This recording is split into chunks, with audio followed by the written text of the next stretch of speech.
sky will reveal everything to us.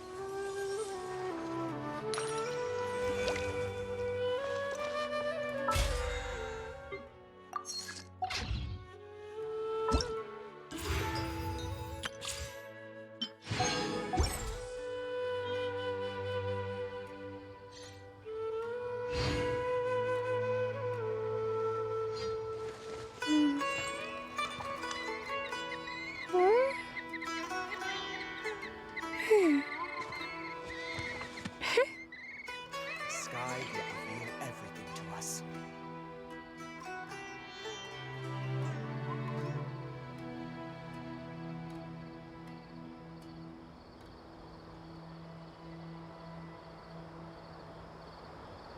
Yaya Publishing House has released numerous works that lay out military strategy in a simple and pragmatic way. Those are my favorite.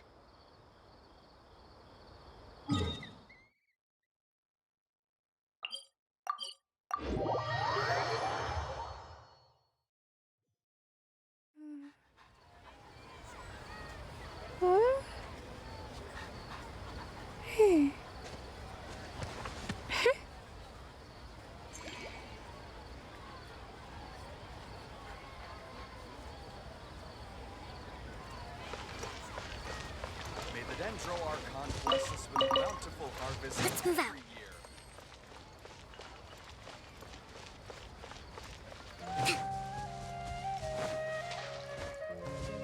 Let's move out.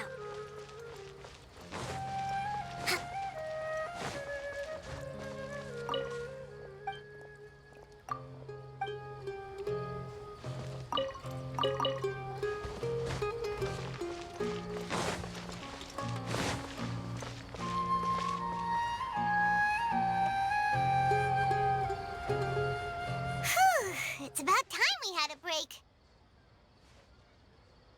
As soon as you stop, all the tiredness and hunger comes rushing back.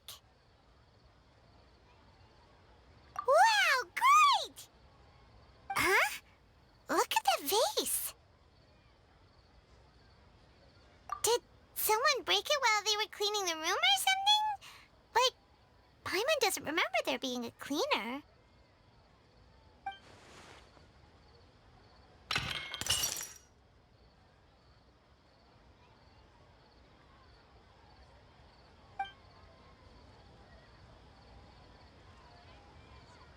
You sound lost and confused.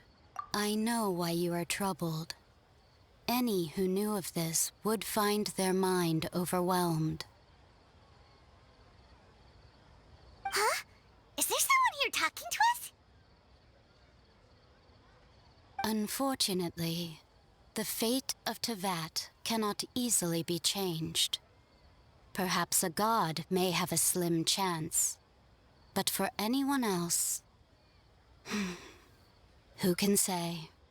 When a small animal runs into a tree trunk, though the tree may sway, it is not displaced.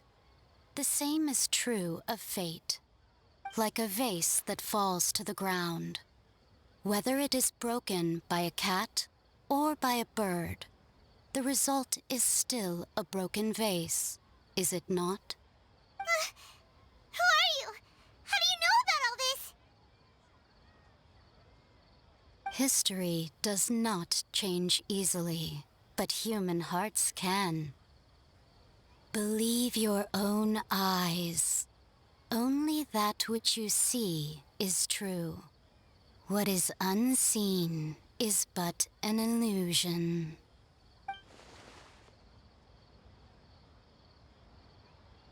The voice has disappeared. And who the heck was that? And what were they doing coming out of nowhere and saying all that scary stuff?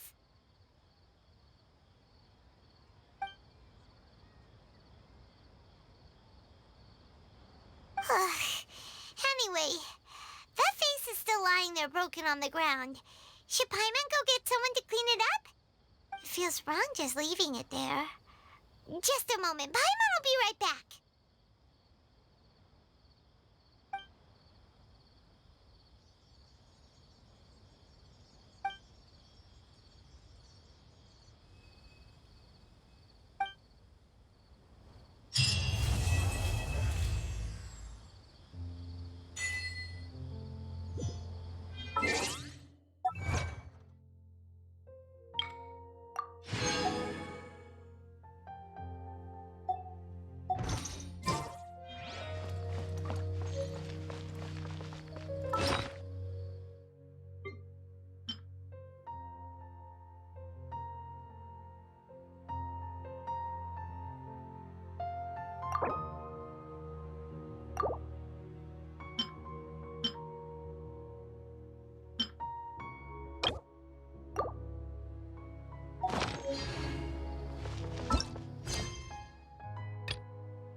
Hello and welcome, everyone.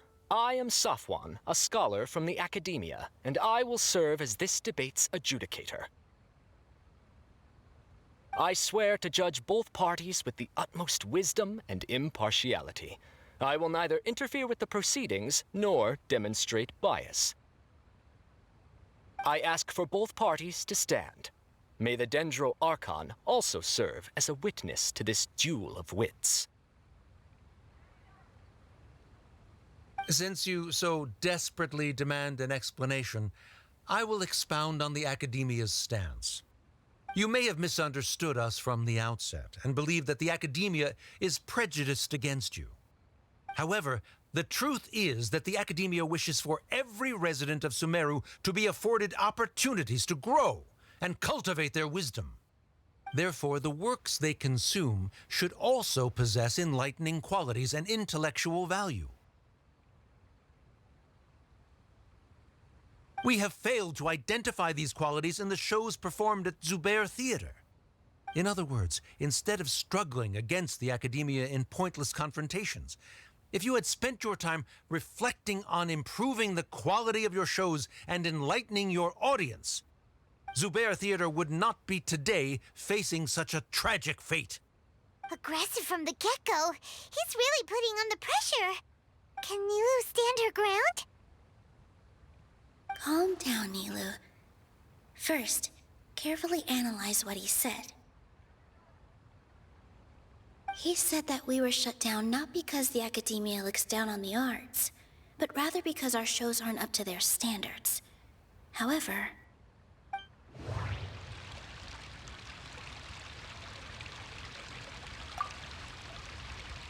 Mr. Zubair has been meticulously managing the theater. Everything checks out. Don't think that would make for a good rebuttal.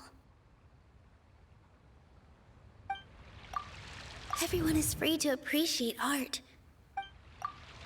Inaya really wants to win. The theater carries everyone's feelings and serves as the bond. The most important thing about an experience is how you choose to interpret it. Art must first be appreciated by others to confer value.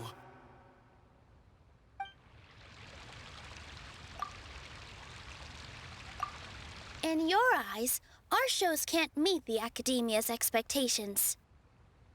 Shouldn't it be the audience who decides if a show is intellectual or enlightening? Why is someone from the Academia judging that? Also, I believe that there is no such thing as a wiser or more enlightening performance. Art doesn't discriminate, and it appeals to all. Everyone has the right to appreciate art. Appreciation is but a primitive form of satisfaction. Guidance and enlightenment are necessary if we are to induce growth in the performers as well as the audience. This stance holds performers to a higher standard and encourages the development of the arts. If all performances are simple-minded, require little effort to comprehend, and lack any impetus for the betterment of society, then the people will not be able to develop a greater level of artistic understanding. Nurturing the populace's understanding requires a long and arduous process, and guiding this process is the Academia's true goal. He changed the topic without batting an eye. Good thing I'm prepared. If I remember correctly, what I should say here is... The most important thing about an experience... No. Can't do that. No. Someone at our theater has tried that before. He was a famed artist, but he recognized that very few people could connect with his works. I agree that art should be enlightening, but we can't pursue that goal by creating complicated works. If a work can't tap into an audience's personal experiences or feelings, then its contents may as well be a castle in the sky. What's the point of performing a show that its audience can't even follow? That would only be forcing people to watch something they don't like. You can only reach that conclusion from a place of ignorance. In that case, before passing judgment, you should first become a better dancer than me. You tell them, Nilu. Looks like he's backed himself into a corner. As the party holding the burden of proof, Sharif has failed to provide sufficient support for his judgment of the quality of Zubair Theater's programs. Likewise, the definition that Nilu put forth is but her personal opinion. Neither party is the victor for this particular point of contention. Additionally, I must request that both parties exercise greater control on their emotions. Keep it up, Nilu! You're doing great! In that case, I shall speak of more concrete matters. The essence of this issue is that you have violated the law, so you must now pay the price for your transgression. This course of action is also completely procedurally sound. We have already contacted Zubair Theater multiple times regarding the theater's repertoire. However, you have consciously ignored our warnings, or perhaps your compliance was purely superficial. Regardless, that failure has indirectly led to the present day's proceedings. That is indeed so, according to the laws decreed by the Academia. He started talking about procedural stuff, so I need to focus on...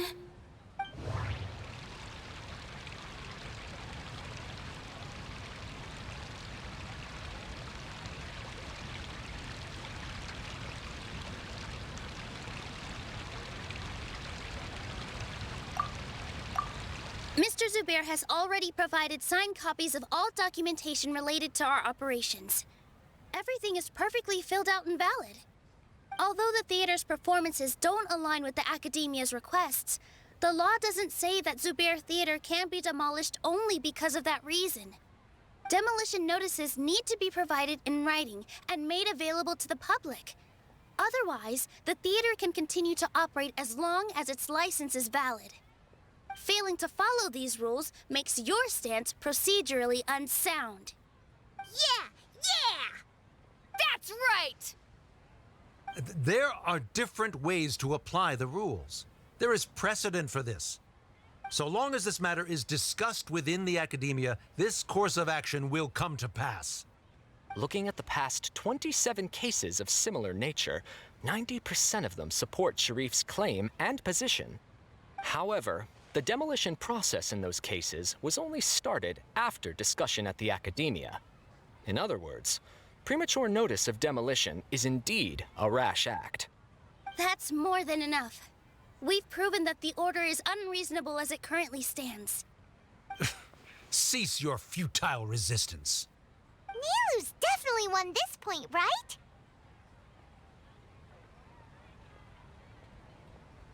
You're right. Stay focused, Nilu.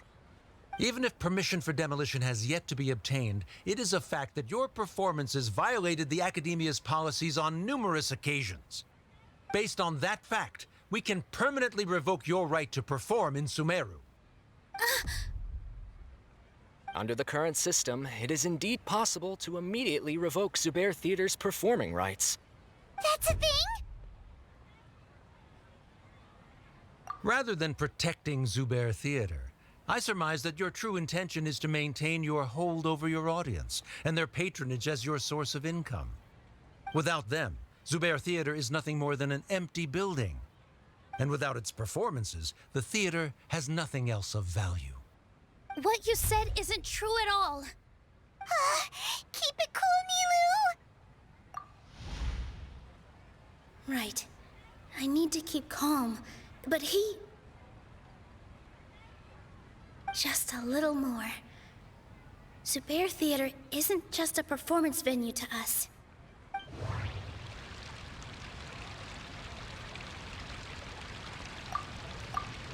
Art must first be Mr. Zubair has been meticulously managing the...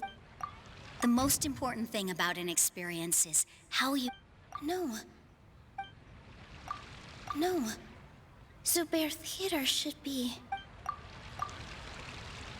Zubair Theater isn't simply a performance venue to us. It means more than that. It's been our home for a long time. Miss Raykar can't go on adventures anymore, but she has found a stable career and a new life at the theater. Our son, Soren, has already passed his theater exam, and he'll soon be our newest member. Mr. Kasani found a new way to look at art. He decided to stay at the theater to watch us grow. Mr. Farhad and Mr. Hushang visit even when there isn't a show going on, and they always tell us lots of entertaining stories. Even Inaya wants to stay with us, and she's starting to look forward to a new future. Zubair Theater exists for them, for every single one of us. Perhaps Zubair Theater has provided you with a multitude of positive emotions and experiences. However, you have misconstrued something, young miss. The interpersonal relationships you speak of were established upon normal theater operations. Sheikh Zubair operates the theater for his livelihood. His employees work for their wages, and the audience comes to enjoy performances. Relationships are merely a byproduct in this exchange of interests. They may be pleasant and captivating, but they can only ever be secondary. When scholars collaborate to solve difficult problems, we freely share our knowledge and resources with one another as if we were all kin. However, this collaboration ends after the results of our work are published. The reason is simple. We are scholars, and there are new projects that await our attention. He really doesn't think much of relationships. Paimon also thinks he did a lot of prep. He's been solid as a rock. Sharif's argument is currently the more persuasive of the two for this point of contention. The continuance of the interpersonal relationships Nilu spoke of remains hypothetical before the theater's demolition, whereas the situation that Sharif described has been well documented at the academia. The academia has made significant academic contributions, in no small part due to its researchers' efficiency and ability to compartmentalize. Oh no, what should we do? Things are going in the opposite direction. A setup? So Nilu's got him? Good. He said what he said. The next argument could decide this debate. But is this really the best thing to do? It might be too cruel to Inaya. She already agreed to this. She wants to win, no matter what. Me too. Mr. Sharif believes that interpersonal relationships are a byproduct of working towards a goal. Once that goal is achieved or abandoned, those relationships would have no more reason to continue. Then, if someone has failed to live up to his expectations... If someone has failed to live up to your expectations and ran away from home, then she shouldn't be your daughter anymore. Right? Inaya... Sorry, Nilu. As expected, I should be the one to say it. You don't need to shoulder this responsibility for me. If in your eyes, the purpose of my existence is to become your academic successor, then that goal has ended in complete failure. By your logic, that means there is no more reason to sustain our relationship as father and daughter. Members of the audience who do not belong to either debate party, please speak with caution. Let her speak. What she does not say, Nilu will. No matter how many disagreements we've had, the truth is that you are still my father. You're so immersed in your own world, you can't understand why we come together for the sake of relationships. Yeah, don't look down on us. You can watch a dance anywhere, but there's only one Zubair Theater. I'm almost starting to feel sorry for this guy, what with the idiotic things he said. Order! Order! Members of the audience, do not interrupt debate proceedings! I confess that this is the final argument we had prepared. Disown me, and you will win the debate. But before that, Father, I have some final words to say. I've been doing some soul-searching. Not about whether I should have run away from home, but whether there was any point to my personal rebellion against you. I kept trying to earn your approval, but I only disappointed you over and over. The truth is, I ran away from home as a means to vent my recurring frustrations. That is to say, I was exerting pressure on you and hoping you'd give up on your lofty expectations. But by doing that, wasn't I just doing the same thing as you?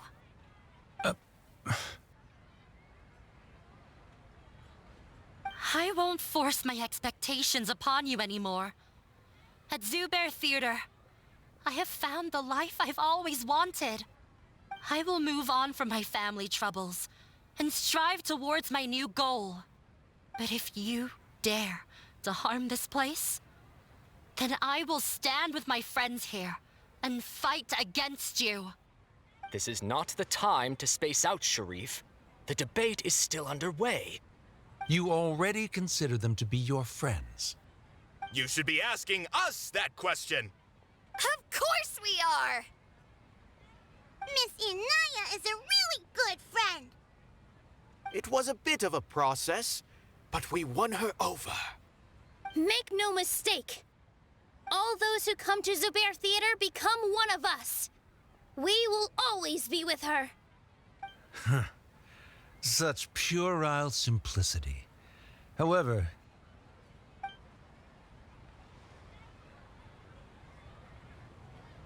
it is surprisingly a relief. Wait, what are you... never mind. They left? Does that mean we've won?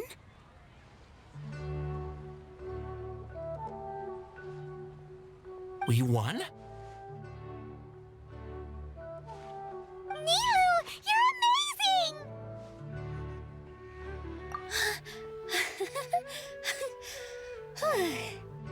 I relaxed for a moment and I feel a little faint.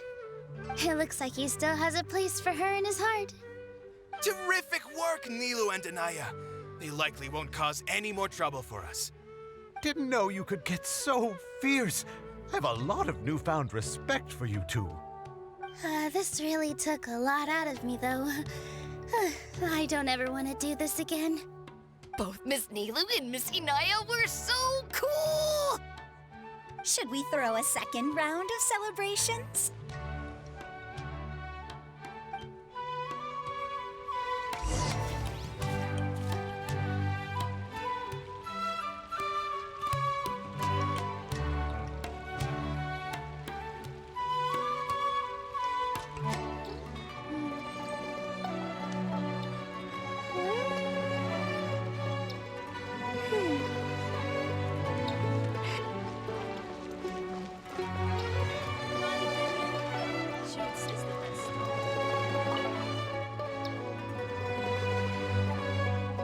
It's you.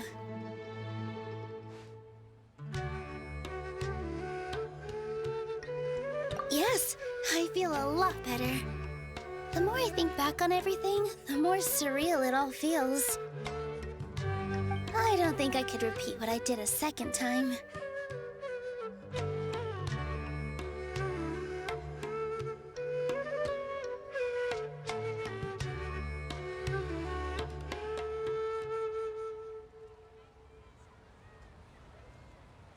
Yes, and it's all thanks to you.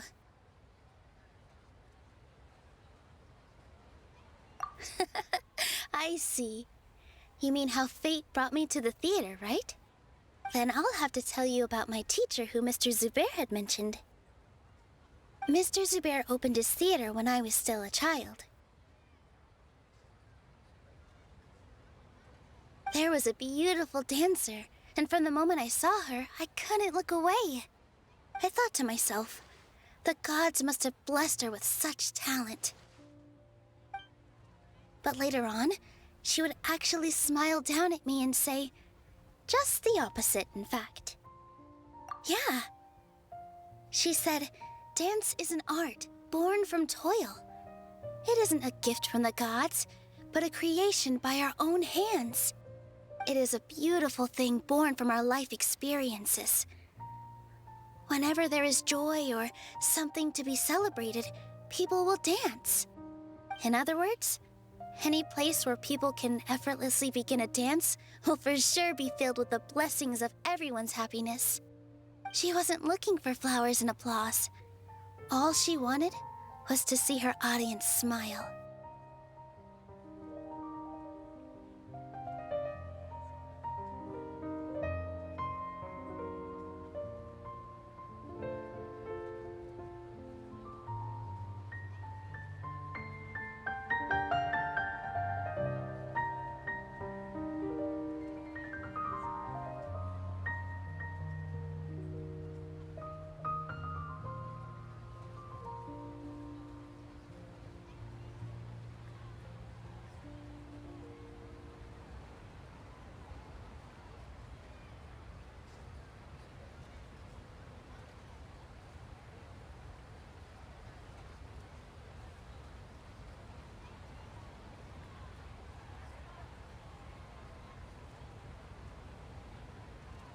Right.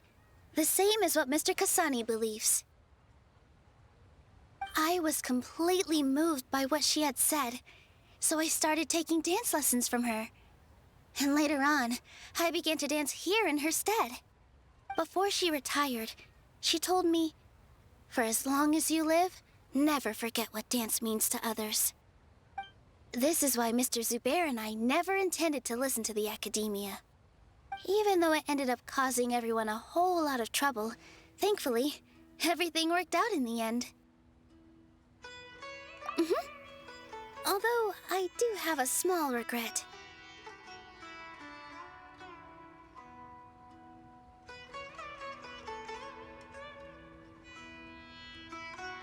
Yeah, even though she has already decided to stop fighting with her father, they never managed to have a real conversation with each other. Before he left, Mr. Sharif looked like he had a lot on his mind. He probably has a lot of things he wants to say, but will now perhaps never get a chance to.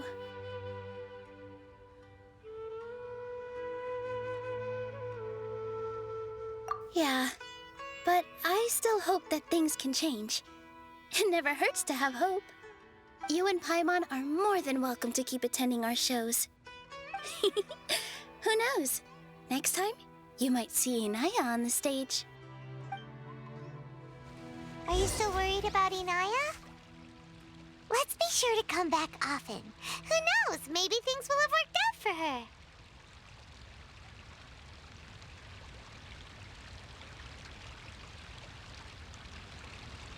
To survive hardship, you must prepare for hardship.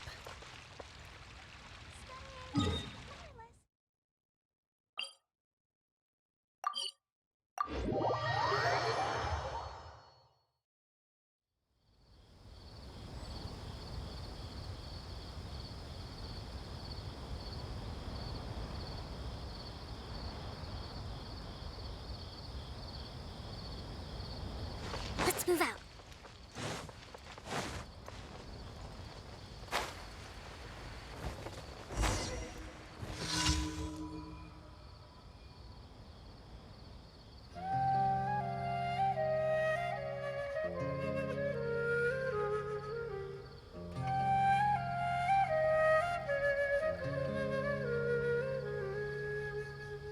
Illegal trade is strictly prohibited here.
Illegal trade is strictly prohibited here.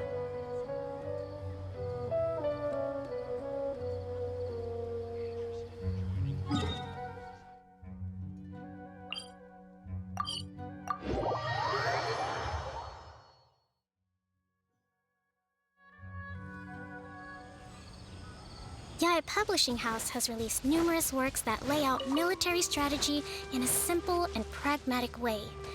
Those are my favorite.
To survive hardship, you must allow me.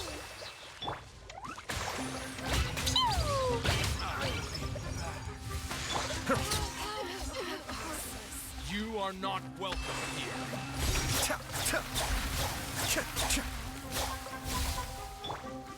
Stabilize. This is order. Rest and rebuild.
escape.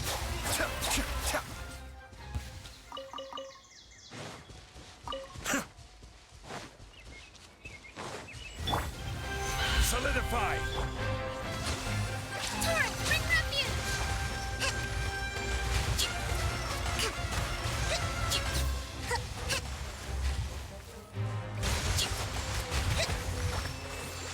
Let's move out.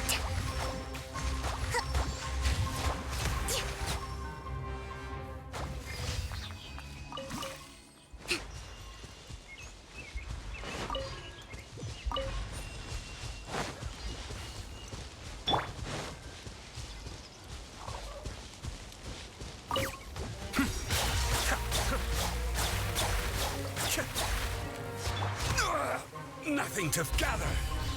I will have order. Be still.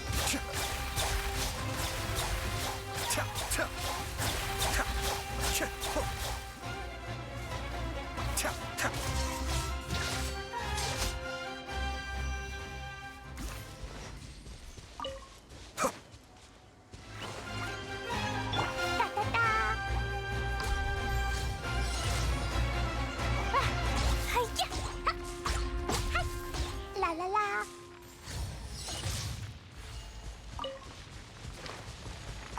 Da da da. Yay, shiny.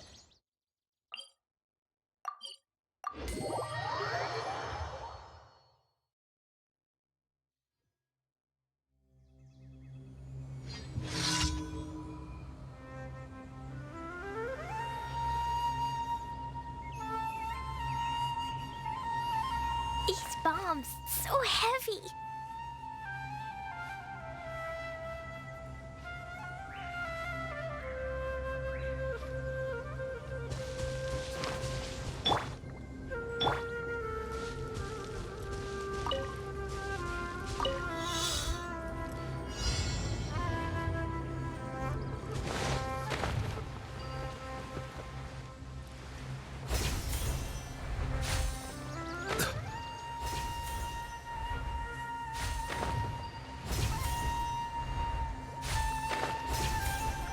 The Tri-Commission may appear calm and well-run, but I can assure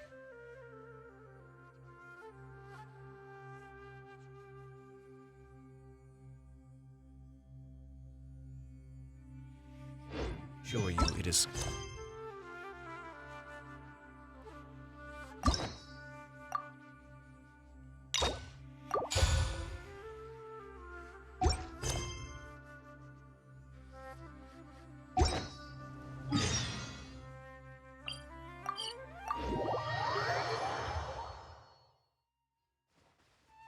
Hello, traveler. Have you ever heard of a moment of dreams? Oh, that sounds like some kind of sweet drink. I'm afraid not. It's the name of an event we started to hold regularly. Dreams have become quite the hot topic in Sumeru, and many people are excited to share the dreams they've seen at night. The same goes for me. The last time I dreamed was when I was but a little child, so I can't help but feel excited and nostalgic about dreaming again. Oh, right. Everyone's able to dream again now. Yes, we organized an event to give everyone with new dreams a platform to freely share their experiences. And thus our event, A Moment of Dreams, was born. So, it's kind of like a fireside chat. You could say that. We hear all sorts of wild and fabulous stories every day. Really, why not have a listen for yourselves?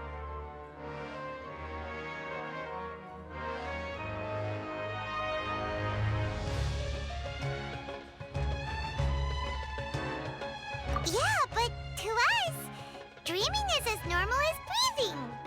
Wait, but if there are free drinks and snacks involved, then Paimon might consider it. Oh, really? So you mean you've already seen many dreams? But no need to get so excited. It's really nothing special. No. We need experienced participants like you to share your experiences with dreaming. Please allow me to address you two as dream experts.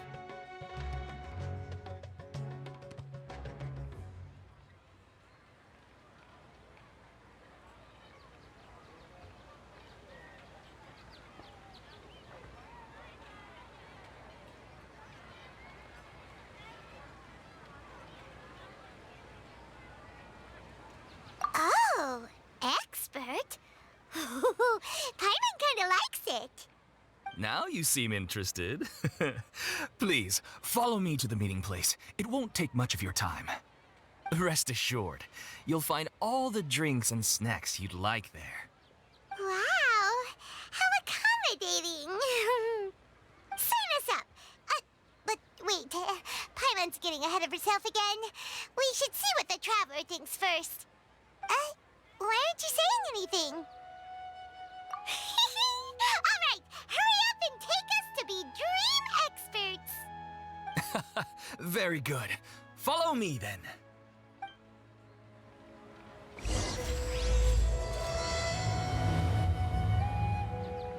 Do you know what's the most important part of being an expert? Well, I suppose it must be a...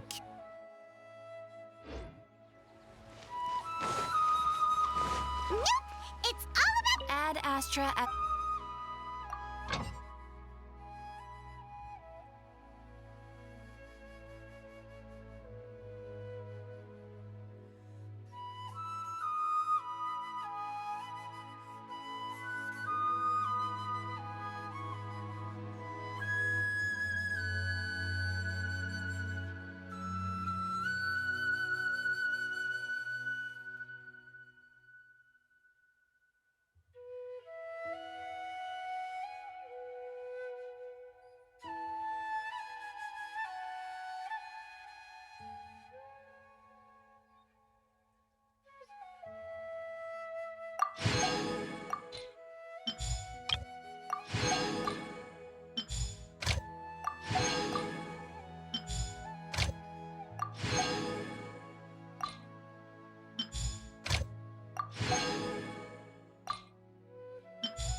Ad Astra...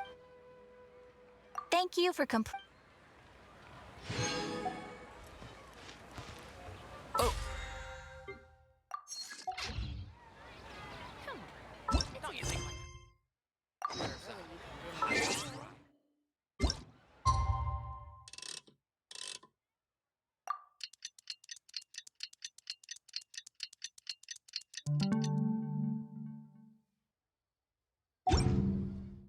I have to stifle a smile every time I remember the look on my...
Painter's face when I informed them of my plans today.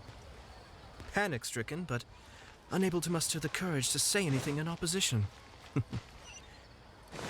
Yes, this was a fine idea. Ah.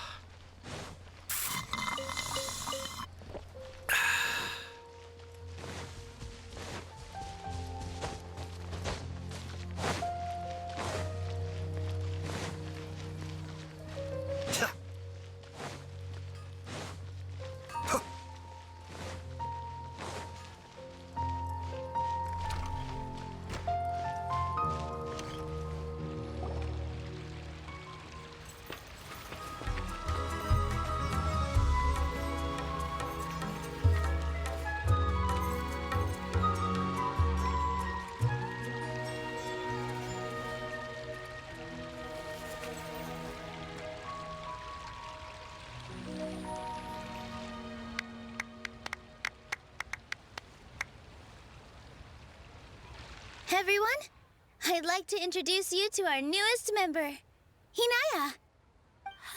Hello, everyone. She'll be dancing for us from now on, so please give her your support.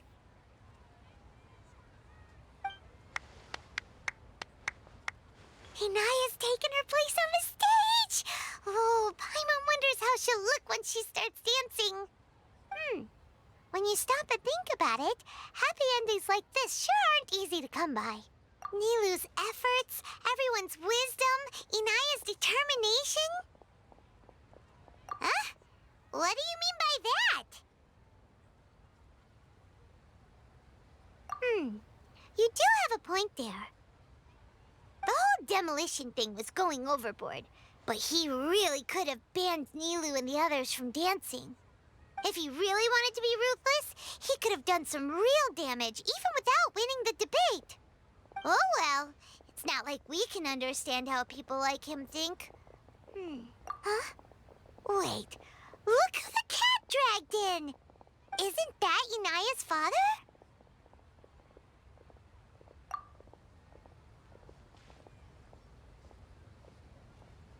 Oh, it's you two. I don't have much to do today, so I just came to look around this place. Are you looking for Inaya? No, I am simply here to watch a performance. There is no need to trouble her. Well, I was for a time. My loss at the debate caused quite the loss of face for the academia, so there was a period of unrest.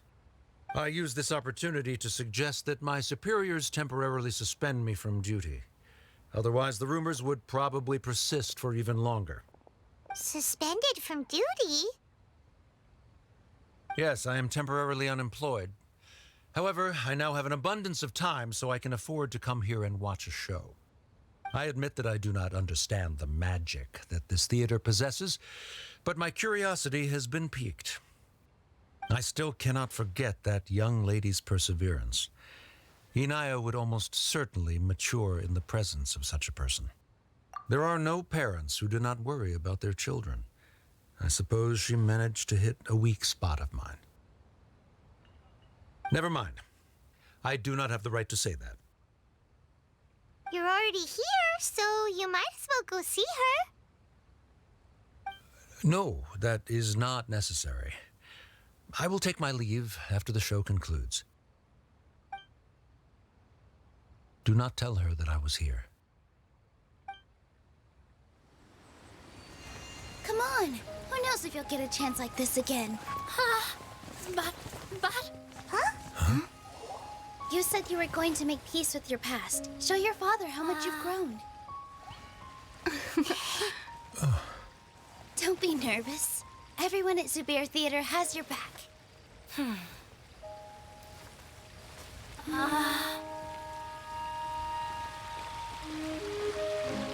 Hey, let's go somewhere else. We should give them some space. You sure they'll be okay? I don't know, but I think we should have faith in them.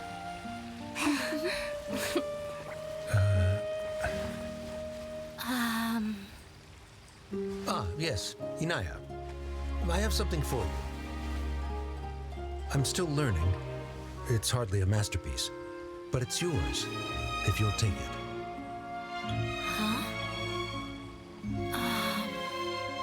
You don't have to take it. It's fine.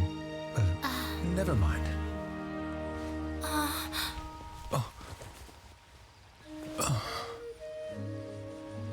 Let's have a heart-to-heart, Father. Like father, like daughter. They're both so awkward with their feelings. Yeah, she probably would have snuck away as well if I didn't drag her back. Do you think they'll be able to reconcile? I'm not sure. A complete reconciliation may also not be the best thing for them right now. All those years of arguments and misunderstandings can't be settled overnight. It might be best if they continue to keep some distance for now. But no matter where their hearts and bodies may be, they will always be family. All I wish for them is to be able to one day tap into the warmth of that bond. Oh, by the way, everyone's really thankful to you for helping out with the debate. So, we made you a little something. Hope you'll like it.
Isn't this Zubair Theater? Whoa! This is amazing! It's so detailed and polished! We've also never made anything this complicated before. Mr. Zubair and Mr. Kasani took charge of the design, while Inaya and I made all the little pieces with the help of others. Miss Reika or Miss Nadja made and assembled the centerpiece. As adventurers, you two will doubtlessly travel to many more lands and see many more things. That's why we hope that your time at Zubair Theater will become a fond memory of your journey. You two are welcome back anytime. We'll come back and watch you dance whenever we get the chance. You're welcome. And there's no need to be so polite. You learned fast. Come on, take it. This is the story of you and me. It's a tale that I'll never, ever forget.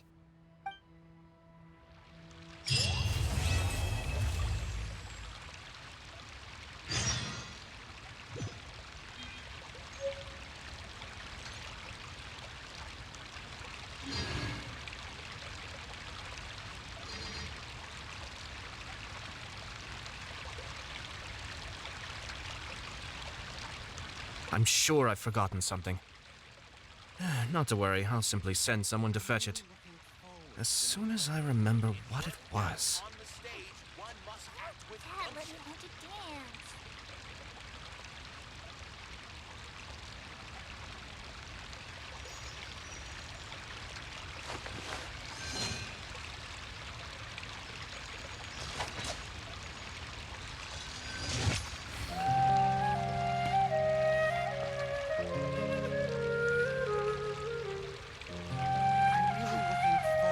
Dad, let me want to dance.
Wait.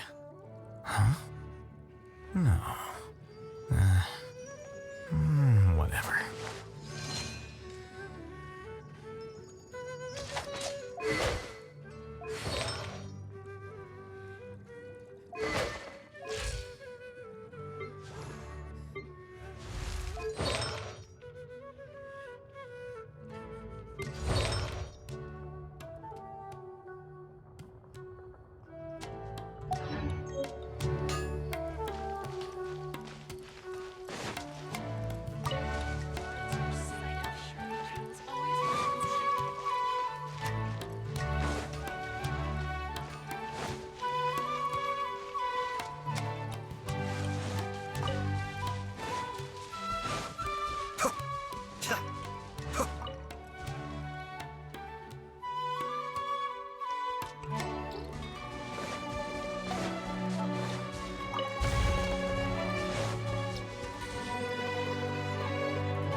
Everything's in place and they've taken the bait.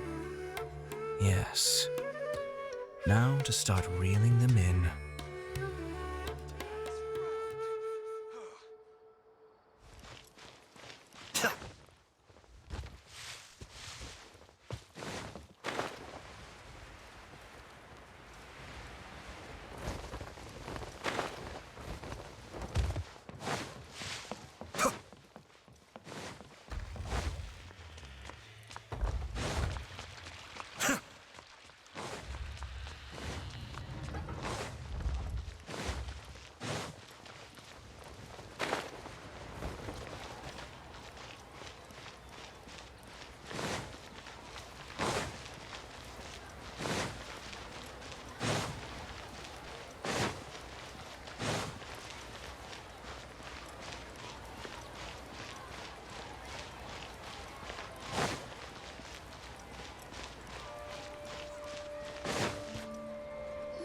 Sorry to interrupt, everyone. We finally have some real dream experts joining us. Esteemed experts, this way, please. Ahem. Now, if anyone has any questions, please feel free to ask them. They must be dream experts from another land. Great! Oh, I have a question. Me first! Me first! No rush. Everyone, please line up and ask in an orderly fashion.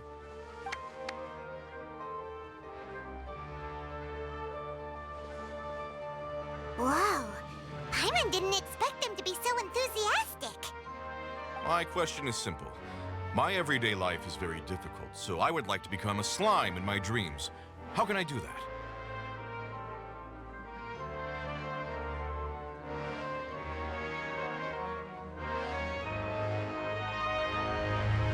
Oh! Paimon knows! Paimon's had this kind of dream before, so she knows a thing or two. The first time, Paimon became an animal slime. Paimon was shot by an adventurer's arrow and flew in the sky all night long. The second time, Paimon became a dendro slime. A group of kids thought Paimon was a radish and pulled out all the grass on her head. Oh, it was super painful. The third time, Paimon became a cryo slime. In the end, Paimon was captured by a chef and turned into a smoothie. And the fourth time, Paimon became a powerful geo-slime and went to take revenge on the forest boar that used to bully Paimon. But then the boar showed up with all of its relatives and Paimon lost again. Wait, why did all of your dreams end so tragically? Because slimes are monsters, even though they look cute, they usually cause trouble and end up getting killed by adventurers. Things don't tend to end well for monsters. Believe Paimon. I suppose you're right. They are monsters, after all. I just want to experience a different life, but it seems that becoming a monster would be even worse than my current life. Maybe I'd be happier if I became just a regular finch. Or fish. Looks like being an expert is way easier than Paimon imagined. Next! Oh, it's my turn. Esteemed expert, I want to know what posture I should sleep in so I can have the same dream as the one I had last night. Well? Hey, you're supposed to be helping. First, why don't you tell Paimon about the dream you want to have again? Oh, it's quite ordinary. I sat and chatted with my wife on a sunny day, listening to the breeze blowing through the valley. Why don't you just find your wife and talk with her? There's no need to wait for a dream. Well, unfortunately, she passed away. Oh! Sorry. Paimon shouldn't have assumed anything. No, it's fine. I didn't make that clear. I just want a chance to see her again. Yeah, it's not really about posture. What you think about right before falling asleep is probably way more important. Oh, is that all I have to do? Think about it. If you're the one thinking about her, and you're the one that'll be dreaming about her, then it'll be easier to connect your thoughts and dreams. You do have a point. I'll give it a try tonight. Thanks for your wise advice. Oh, my turn. I want to know the name of the plant in my dream. I want to bring the souvenir box in my room into my dream. I dreamt of a raven flying over the wasteland last night. Does that have any kind of special meaning? Hey, no rush! One at a time!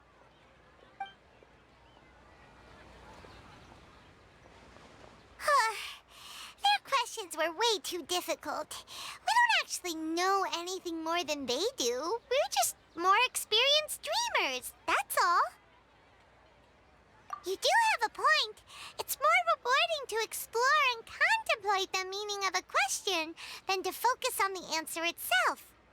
Right now, these people are like wanderers who've starved for 3 days and 3 nights and are desperate to replenish their energy. Any explanation they get now is like pure sustenance to them, no matter how good the explanation really is. Oh, and now that Paimon has said that, you know who comes to mind? Bingo! If she was here, she'd probably be making some similar analogy. Unfortunately, she's super busy right now and may not have time for gatherings like this. Dear experts, we have another guest who would like to consult you. But you saw how we answered all the questions just now. We're not really all that knowledgeable. Ah, but this guest is rather special.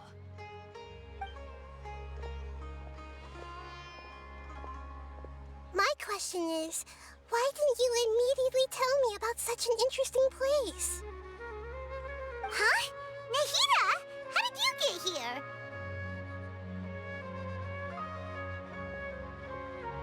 Interesting events like a moment of dreams don't happen every day after all. No matter how busy things are, I'd still set aside some time to check it out. Anyway, I really didn't expect to meet you here. Oh, right! If there's anyone that understands dreams, it's you! You should be able to help us answer all these questions. You're not wrong. All right, they can ask me anything. The more interesting, the better.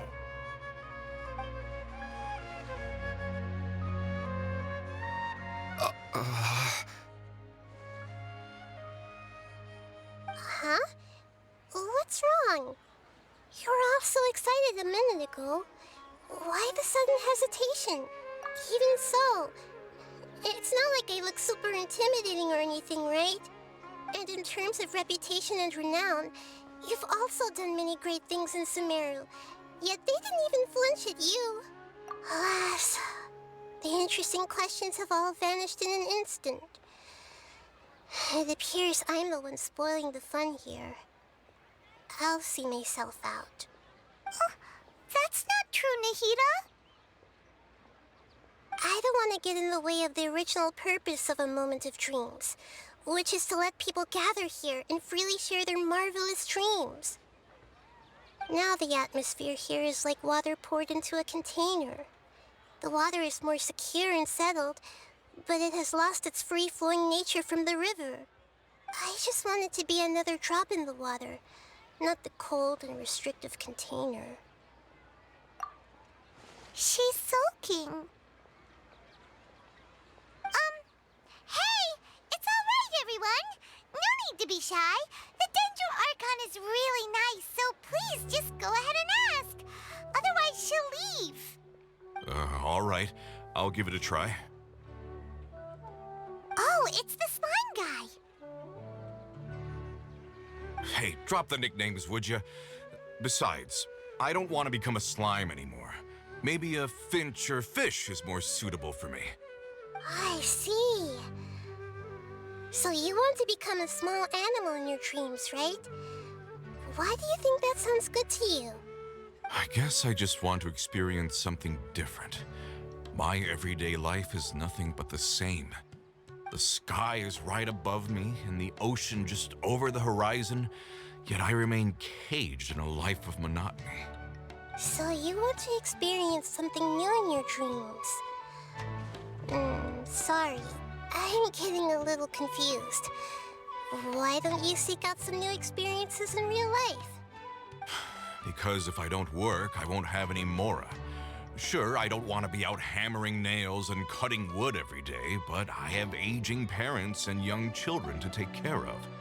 By the time this all dawned on me, I realized that my life has already been filled to the brim by trifling matters, and I have no more freedom. But if that's the case, then even if you became a flying bird or swimming fish, you will still be hammering nails and cutting wood in your dreams. The reason is you've already been caged. It doesn't matter what your physical body turns into. Your mind will still be stuck in the same predicament. Really? That sounds pretty terrible. Then what should I do? I don't know everything that you're going through, but how about replacing your hammer? Huh? Replacing my hammer? That's right. Having worked for such a long time, you of all people must know what makes a good hammer. Well, of course. A good hammer needs to be heavy enough to drive the nail in with just a couple taps, and the handle has to have a good grip to it, not too smooth. Come to think of it, I haven't replaced my current hammer in quite some time. You should replace it. Then decorate the handle with something you like. Maybe some ornaments, fur, or hard leather wrapping. Then, write the names of your children on it. That makes sense. I think it'd give me a good boost of energy at work. A new sense of adventure often begins with the little things in life. You don't need to become a bird in the air or a fish in the sea. You only need to do your best in life, and all those things you cherish will become your source of happiness. Yes. Yes, I get it now. This is a real eye-opener for me. I'll go and pick out a new hammer right away. No, I should make one of my own. Thank you, Great Dendro Archon. That's our Nahida. Only you would know how to get right to the heart of the problem. Actually, I didn't really understand the problem. Huh? I gave him that advice because I once saw a worker doing the same thing. Whenever he became tired, he would look at some names on the handle of his tool. After a moment, he'd start to smile. It really surprised me at the time. My guess is that the names on the handle were of important people to him.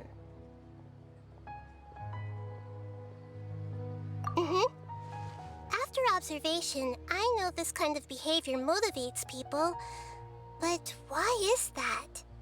Is it because of excitement, anticipation, or helplessness? I really don't know. And even if I could know what's going through his mind, it's still difficult to fully grasp his feelings. Oh, Paimon gets what you mean. Huh. Paimon had no idea it takes you so much effort to understand these kinds of things. That's why I was a bit nervous just now. But luckily, seeing his happy face in the end reassured me that I didn't say anything wrong. Don't mind me, though. This is just my way of learning. Hey, don't forget about Paimon! Everyone knows that Paimon's also super skilled at reading people's feelings. Thanks, you two. That makes me feel a lot better. Let's move on to the next question, shall we? I already asked the experts my question earlier, but I wanted to hear the Dendro Archon's response too. What should I do if I want to see my deceased wife in my dreams every night? Longing for the deceased.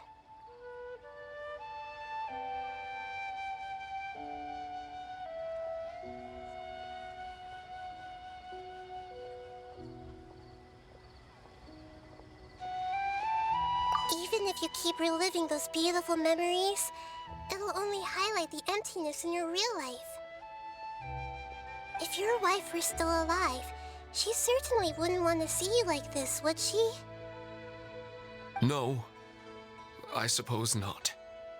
But our time together in my dreams is not just reliving our past together. I don't know. Maybe it's because I miss her too much. But it's really as if she had come back to life in my dreams. She even remembers each and every dream. After I wake up and then continue dreaming again later, we can pick up our conversation right where we last left off. That's really amazing. Statistically speaking, continuous dreams are extremely rare. It's almost as if my wife has obtained a second life in my dreams. But the more vivid she appears, the emptier I feel, and the more painful it is when I wake up. I don't know whether to call it a blessing or a curse. Maybe all of this is rooted in your deep longing for her. Were there any unresolved matters or regrets between the two of you? I don't know. I suppose my biggest regret is that I couldn't spend the rest of my life with her. I really felt like I was ready to move on. I wouldn't be so hesitant now if it weren't for these hyper-realistic dreams I've been having. Huh. You know, they say that whatever's on your mind is what goes into your dreams. But dreams are, and will forever be, just dreams. We are people living in the real world. It's not good to be overly obsessed with dreams. All it'll do is fill up your mind and eat away at your thoughts. Yes, I know. That's why I'm also a little disappointed in myself. I still need to take care of our child. And it's probably not good to let her see me in such a state. Anyway, thanks for your advice, Great Dendro Archon.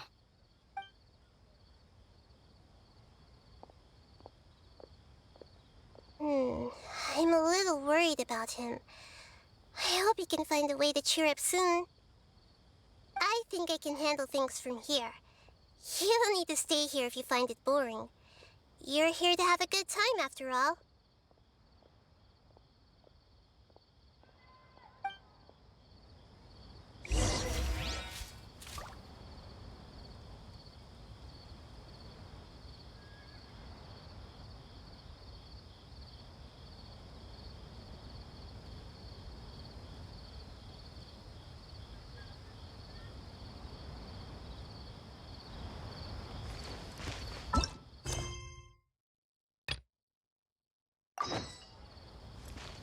I wish my dreams...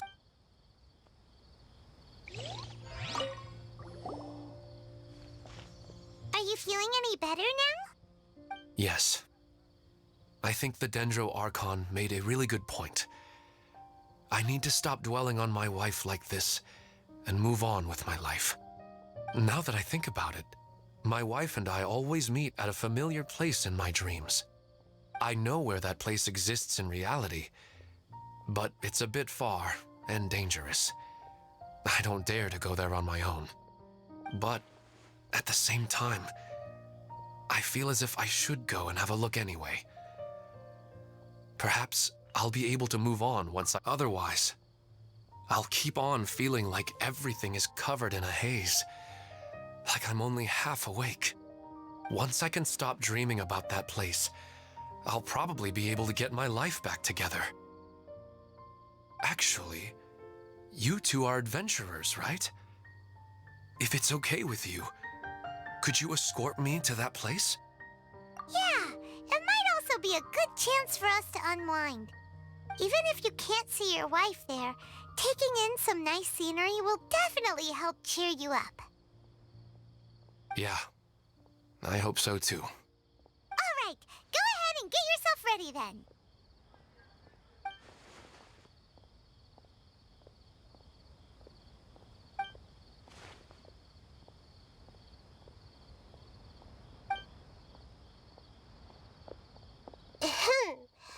Are you headed off to some interesting place without telling me again? Huh? Wait, aren't you supposed to be answering questions? I just finished, and I really got a lot out of it. So many interesting and novel thoughts. Anyway, it looks like you're going somewhere. Why don't you take me with you? Oh, there's no need to trouble you, great Dendro Archon. I imagine you must have many other important things to deal with. No need to stand on ceremony. Besides, I wouldn't have asked to come along if I didn't have a good reason. I wanted to use this opportunity to discuss with you some things that are puzzling me right now. Huh. I didn't know the great Dendro Archon could become puzzled too. I'm not all that different from you, you know. All right, let's go. We can talk on the way.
You've got it! You got it! Wow, Paimon's stomach is rumbling already!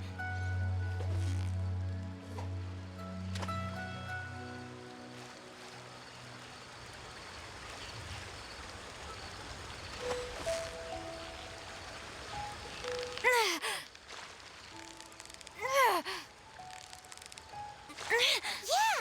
You nearly got him! What is it? What is it? Is it another Paimon?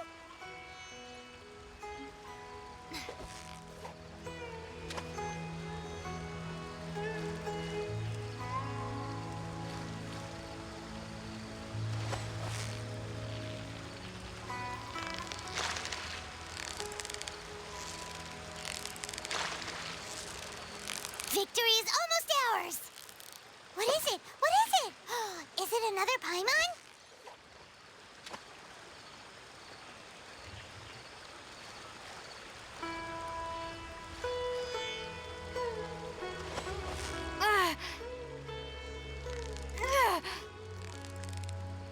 Steady now! It's the final stretch!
another Paimon?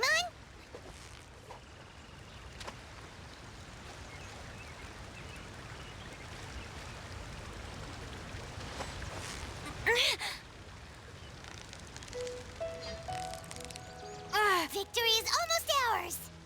Wow, Paimon's stomach is rumbling already!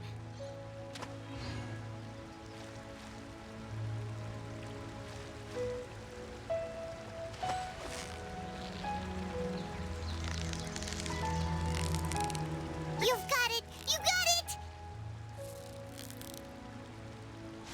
Whew, that was a tough fight!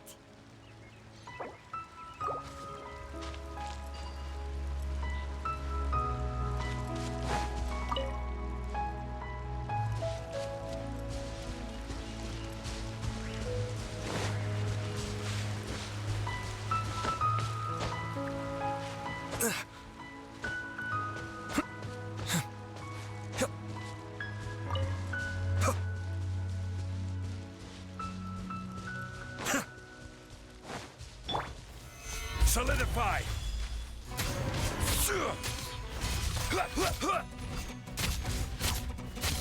Yeah!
For a leisurely stroll. Huh. Do adventurers often go to places like this?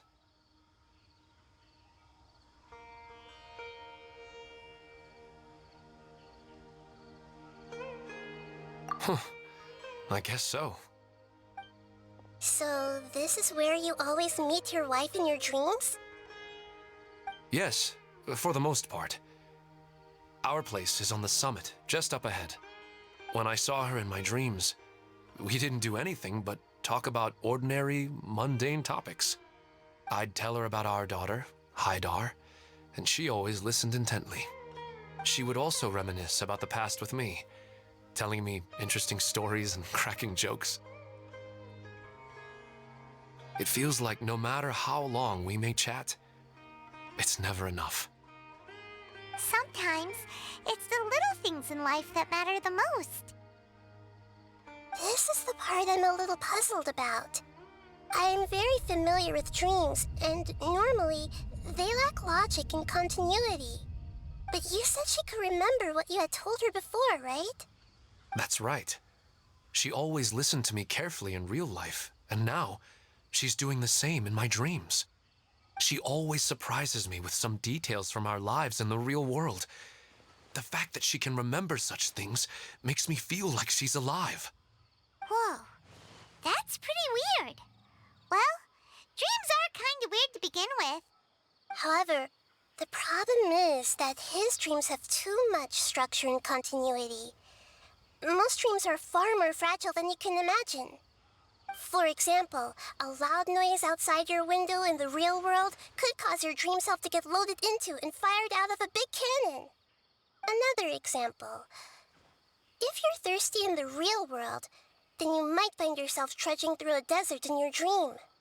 But the appearance of your wife seems unusually stable and unaffected by any outside interference. Statistically, this should be extremely rare. I don't understand it either. But I have no reason to suspect or reject these dreams. They're too beautiful. But I still want to figure out the how and the why. These kind of dreams are novel to me as well. That's why I want to have a look at the scene your dreams have been taking place at. Let's go. Just think of it as a nice little hike to the top of the mountain.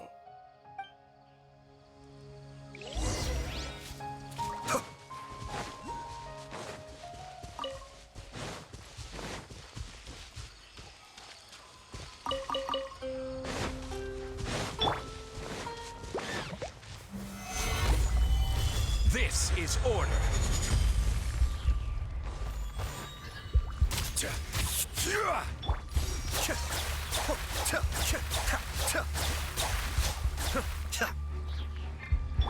Allow me. Boing, boing, boom!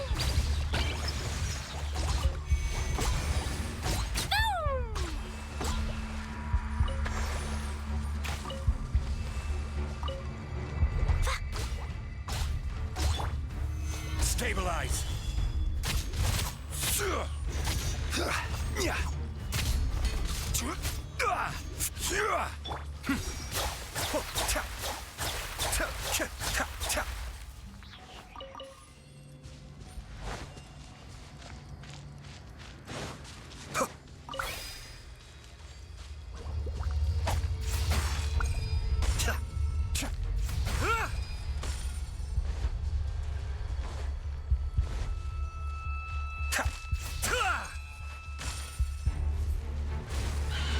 Kamisato Art. Suiyu. Solidify. I will have order. Jumpy dumpy go!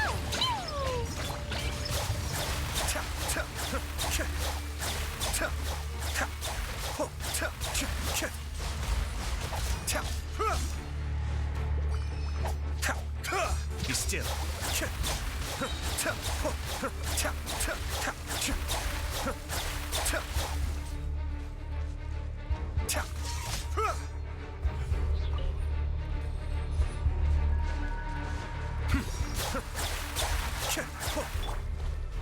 Gather.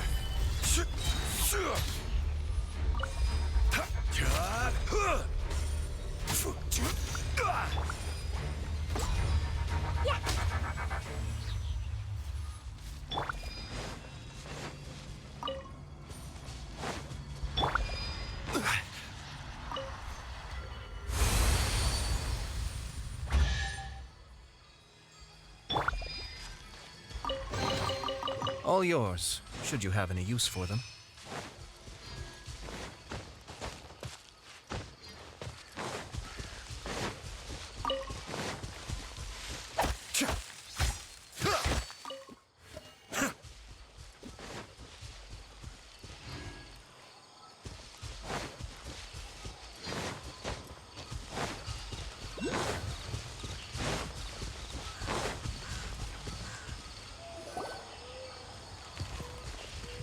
Well, he really wasn't kidding. This place definitely isn't safe. No matter. We'll just finish them quickly. Huh? Are you going to fight too, Nahida? Of course. This is all part of our little trip.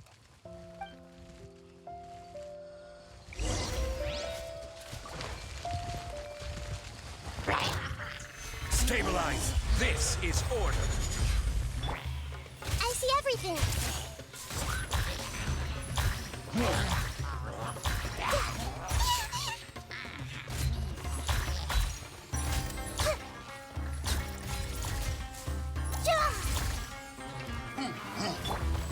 Gather. Cascade. Jumpy dumpty go! Boing boing!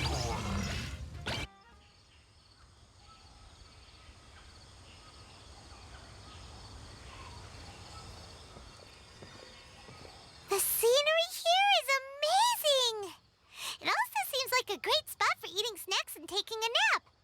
Paimon wouldn't mind spending some time here every day either. I've yet to see anything strange about this place. I do not plan to deny the power of longing. Such an intense but unquantifiable emotion could indeed have the power to organize dreams. His wife must be a really amazing person. Huh? Wait, where'd he go? Oh, so you are waiting for me here?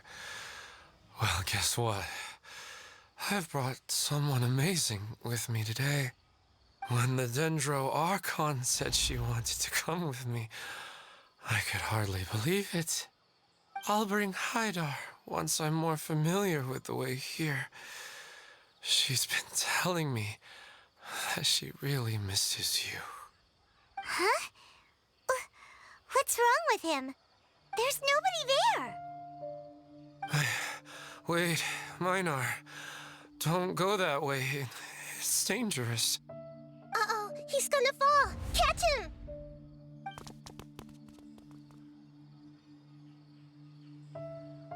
Whew. Luckily he didn't fall. But what was all that rambling about? He also looks like he's passed out. He's in the dream now. What he said just now matches almost perfectly with the dreams he's described to us earlier. Oh, so he fell asleep and started to have the same dream? I find it a little strange as well, but we mustn't awaken someone while they're sleepwalking. All we can do is sit here and wait. Huh? Minar. Where's Minar? Oh, good! You're finally awake! What happened? Huh? Sleepwalking? Oh, right. It was all just a dream. The moment I reached the summit, I saw my wife, Minar, sitting there, and walked over to her. After I introduced her to you, she seemed a little flustered and started walking away. I told her to stop because of the cliff, and then she seemed to suddenly disappear. A strong wind started to blow around me and the sky grew dark.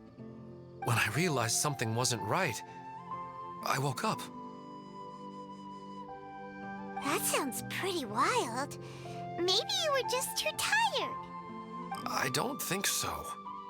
I slept a lot yesterday, and I don't feel very sleepy now. Maybe we've affected the way his subconscious constructs dreams by following him here. Anyway, all that matters is that you woke up safe and sound. I think I know what happened now. I'm sorry. If it weren't for you, I would have fallen. Let's head back now. Don't come back to this place again for the time being. Oh, okay. Nahida, what's on your mind? Paimon's a little worried now. We still don't have enough evidence to work off of, so it's hard to draw any reliable conclusions yet. But I'm concerned that Ilmon's case may not be unique to him. Oh, right! Come to think of it, there were lots of people from the event who had vivid memories of their dreams. Right. And not only at a moment of dreams, there may be people like this all across Sumeru. We need to understand what's happening and the rate of its development as soon as possible. Then there's no time to lose. Let's head back. Stop standing there, Ilmon. Let's go.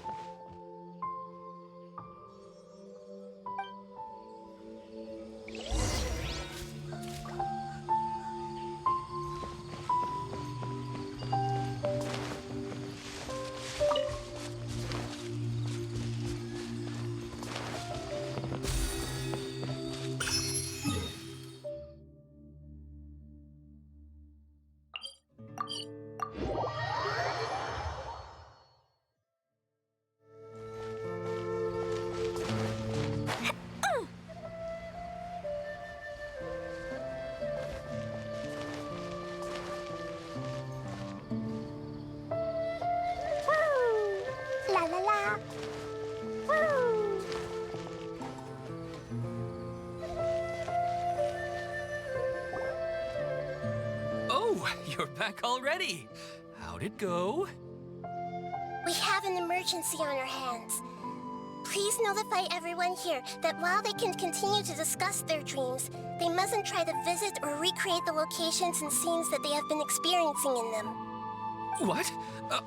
All right, if that's the wish of the great Dendro Archon. But Could you at least tell me what happened? You all look so serious.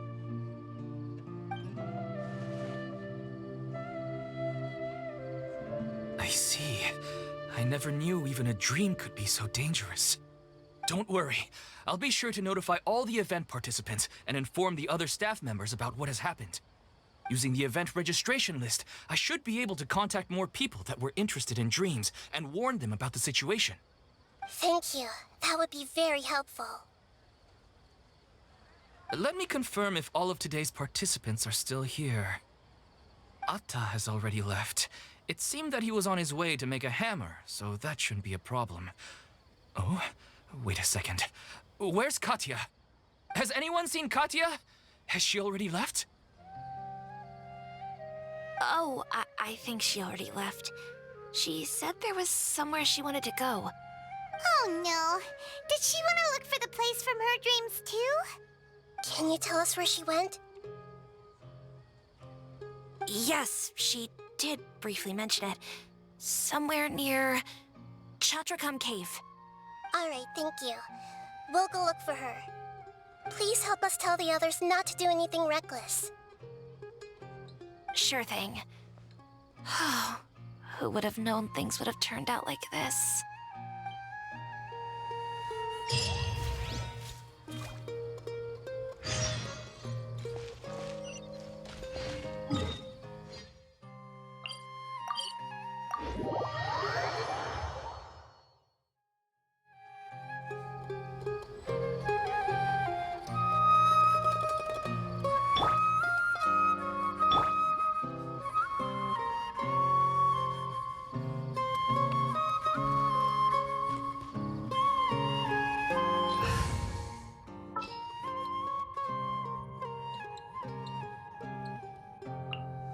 How long will this require exactly?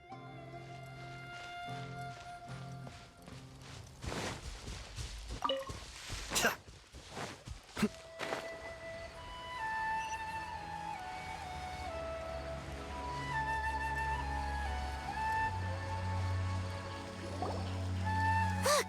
She's sitting over there! And surrounded by monsters! Come on, let's rescue her!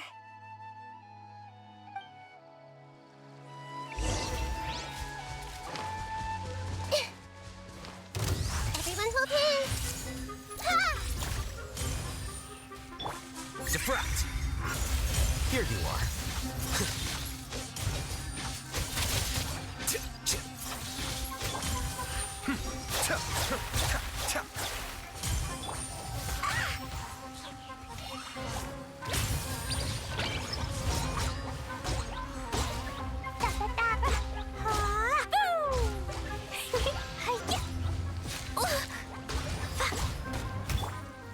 Stabilize! I will have order!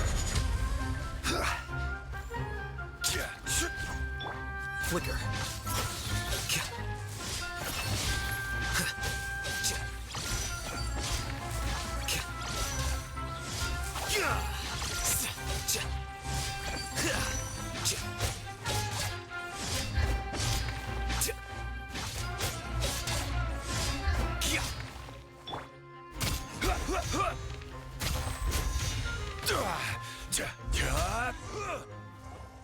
She seems to be in the same condition as Ilman earlier. Yes, but luckily she hasn't been injured or jolted awake yet. Let's carefully move her somewhere safer. See you tomorrow, Professor Aisha. Huh? Why am I back here again? Dreaming? But what about Professor Aisha? Oh, I see. It was all just a dream. Well, that makes sense. After all, it hasn't changed a single bit. Huh? What's it? Nearly 20 years, and it still hasn't bloomed.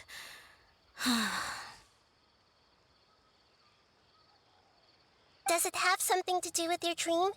Please, tell us what you mean. Sorry. I'm still feeling a little groggy. Please give me a moment here. All right, where to start? Right, this plant. So, Professor Aisha gave me this plant just before she left. She was a good friend of my parents and my first real tutor. She was also an outstanding Amorta researcher.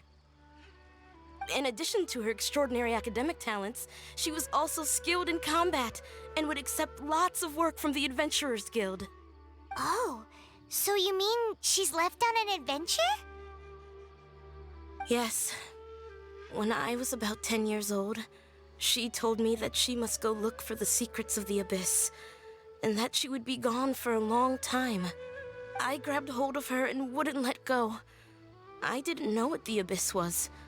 I just knew that she was like family to me. She hugged me, and we cried for some time until I fell asleep. When I woke up, I was already back home.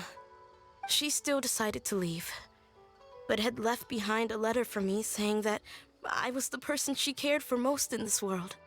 She claimed that investigating the Abyss could help more ordinary people protect the people and things they care about. She had obtained some important evidence during her past adventures.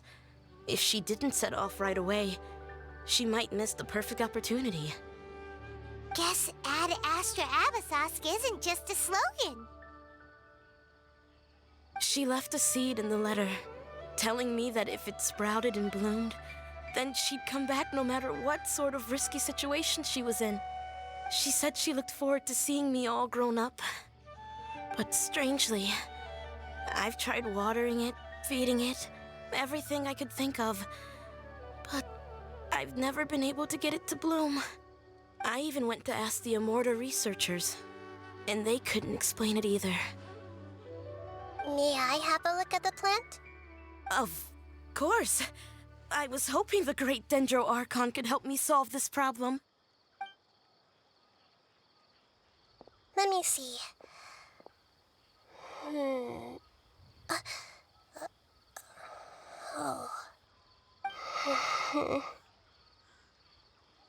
Huh? We've never seen that look on Nahida's face before.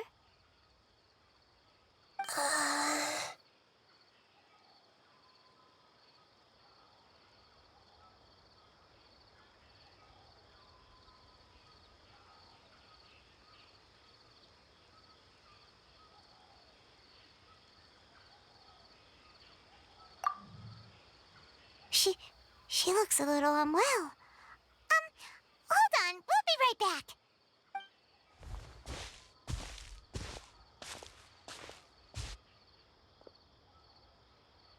What's wrong, Nahida?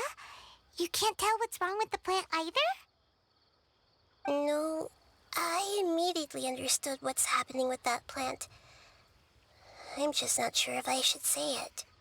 This plant is not known to the academic world.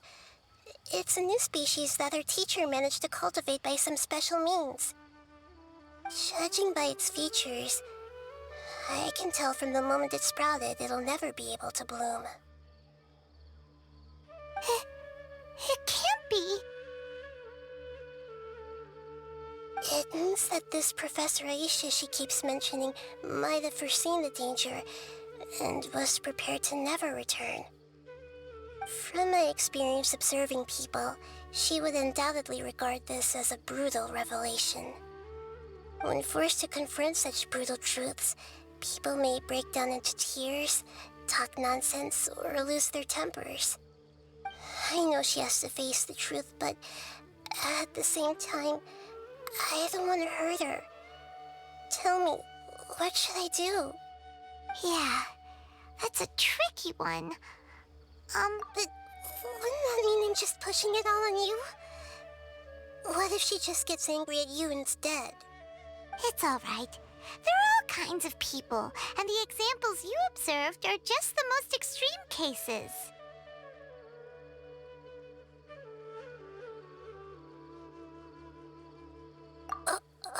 Okay. Thank you. Let's go back and tell her.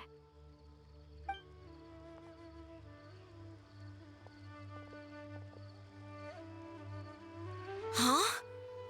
It'll never bloom? But how's that possible? If a plant is unable to bloom, doesn't that mean it can't reproduce either?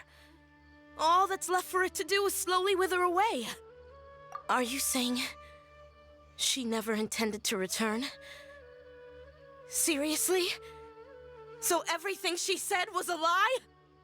But she meant well. Since the separation was inevitable, she hoped that you would be able to come to grips with such a cruel parting a little later in life.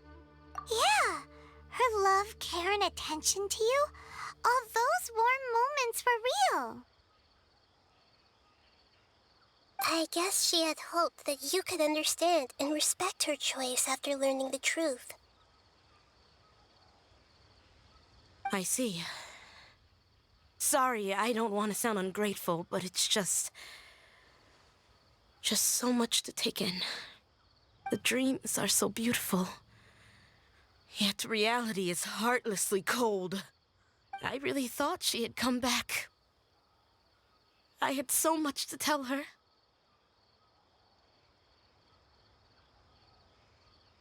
These dreams may not be as pure and beautiful as they seem. Some kind of power may be exploiting your feelings. Really? Yes. So with that in mind, until our investigation is completed, please return to the event and ignore any further temptations from your dreams. I see.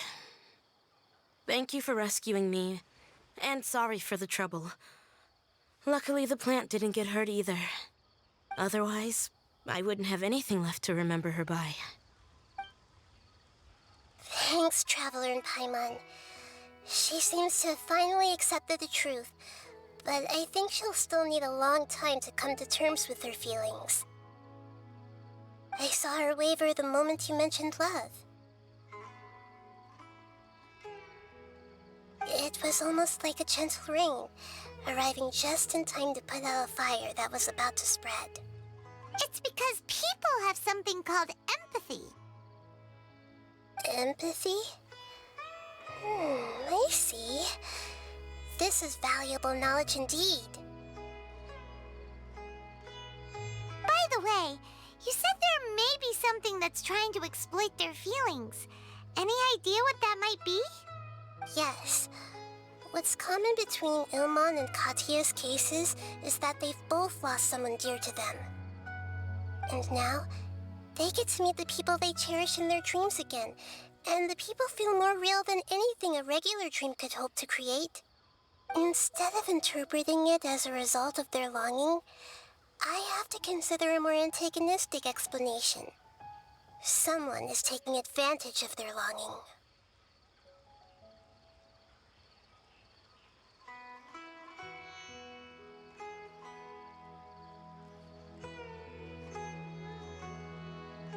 Yeah, they're just causing these people to dream. What are they after? This is exactly what we need to investigate. Anyway, let's pay another visit to a moment of dreams. I have a bad feeling about all this. I hope things haven't gotten any worse.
Osmanthus wine tastes the same as I remember.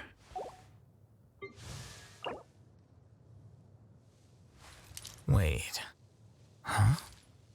No. Whatever.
We're back. How's everything here? I am so sorry, Great Dendro Archon. We're still trying to figure out how to explain the whole thing to everyone. Because of your warning, we've brought dreamers here even if they were completely unaware of the danger. But some of them have already fallen asleep, and they haven't woken up for a long time. I fear there's nothing we can do about it. A moment of dreams is just a small interest group. We don't have enough staff members to handle this. Just as I expected. It seems my guess was correct. It's the Dendro Archon. She's back. What happened? Why have we been gathered here? Many of you here have been experiencing some beautiful dreams. But I'm sorry to tell you that based on our investigation, there's some kind of conspiracy behind them. Before we learn the truth, please don't try to recreate the scenes in your dreams. Whatever you see, don't be tempted by them. Huh? But... I don't think it's a big deal. Aren't we just dreaming? It's not like dreams will have an effect on others. We've already met 2 people who ran off to the countryside alone and got caught in dangerous situations by falling to the temptations in their dreams. That's right! These aren't just dreams! It's serious! All right, I get it. So does that mean once we have some conclusive results from the investigation, we can continue to enjoy these dreams? Yeah, I still want to visit my sister in my dreams. I'm sorry if what I'm about to say sounds a little offensive, Great Dendro Archon, but we had a discussion with the folks who just arrived here. In all of our dreams, we were able to reunite with people who were very close to us. They all seemed as if they were alive again, which makes us reluctant to wake up. Yes, that's also what we've observed in our investigation. So if the results of this investigation would mean an end to those dreams, that'd be quite cruel to us. All of us understand the danger, but perhaps you can't quite understand just how much those people mean to us. I don't think everyone will be on board with the plan to abandon these dreams for good. Before the conclusion of the investigation, they'll at least want to meet the people in their dreams one last time and say goodbye. We've never had such a difficult situation before. It appears that not many people are willing to cooperate. So they still want to return to their dreams despite knowing the danger? That's right. Compared with these sweet and beautiful dreams, our warnings of danger are dull and emotionless. It looks like the situation will inevitably spiral out of control. The more time we waste, the more people will ignore our warnings and return to their alluring dreams.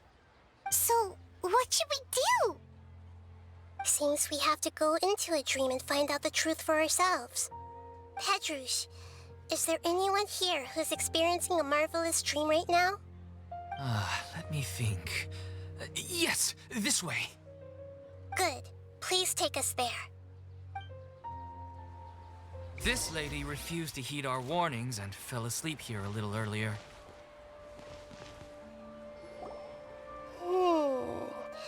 She's only asleep and hasn't started sleepwalking. It seems she hasn't sunk too deep into her dream yet. Do we also need to fall asleep if we want to go into her dream? Don't worry about that. I'm Lesser Lord Kusanali after all. Now, don't be nervous. Just close your eyes. Imagine yourselves as waves gradually rolling onto the beach. You slowly wash over the shore and sink into the sand.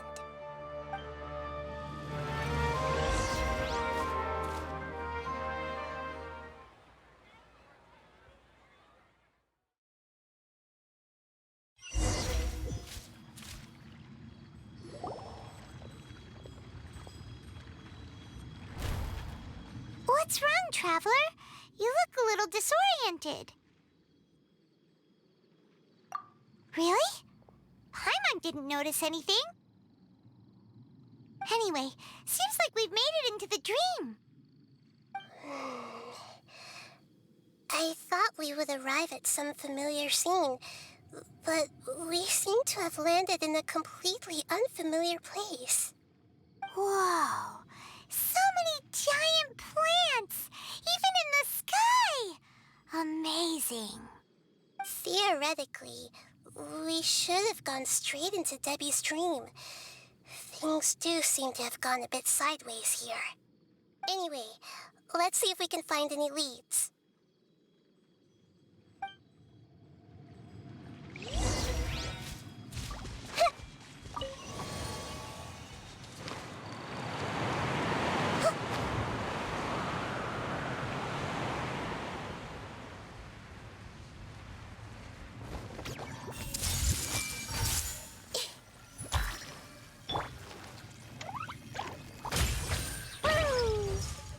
What did you do that for? Quake!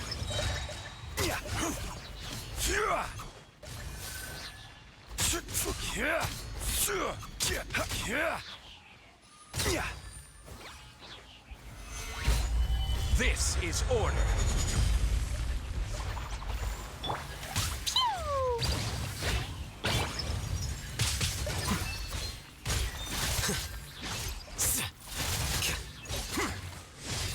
The process of elimination.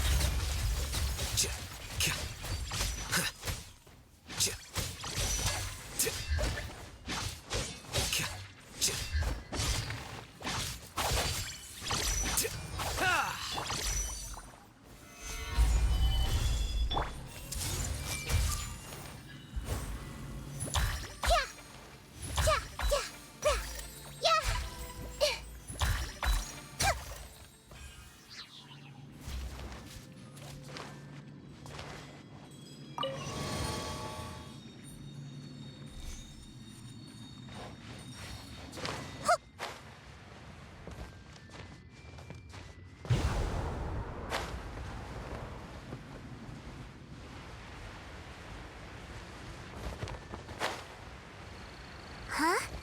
A door? Wonder where it could lead. Well, it's not like we have any other way to go now. Let's go in and have a look.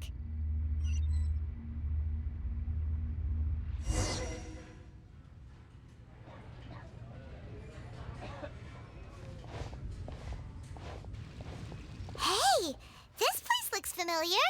Isn't it Puspa Cafe? Oh, Paimon sees Debbie. She's right over there. Looks like we've come to the right place. These alluring dreams often portray a scene from real life, which concurs with our previous findings. Really? But what about that space we were in just now?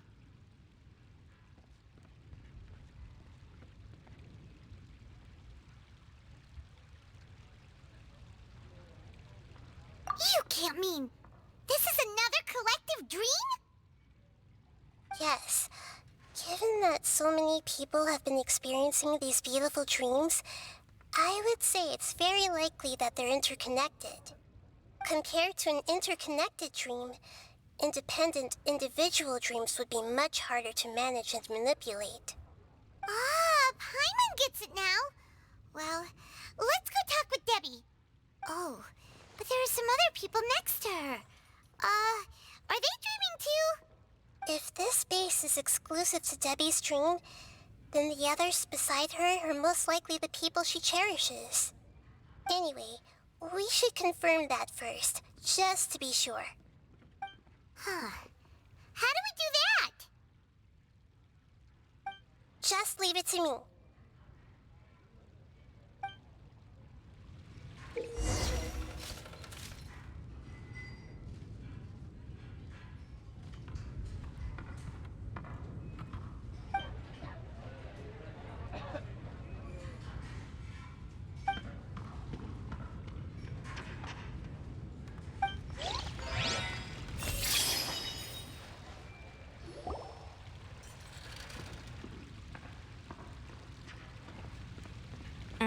The coffee here still tastes the same as ever.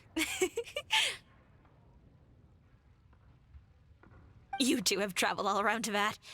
Surely you've all tasted better coffee than this. I suppose so, but no matter how good things may be elsewhere, nothing beats the taste of home. That's right. It's hard to change your tastes. Anyway, here's to your return home. Welcome back, everyone.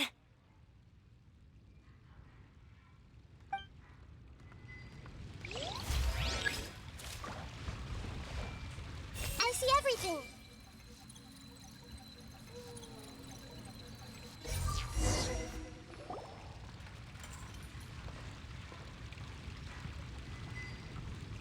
Huh.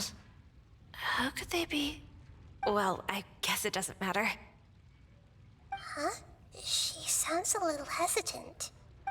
I've confirmed that this dream belongs only to Debbie, because I'm unable to hear the thoughts of the other two people with her. So, this is the power of the Dendro Archon?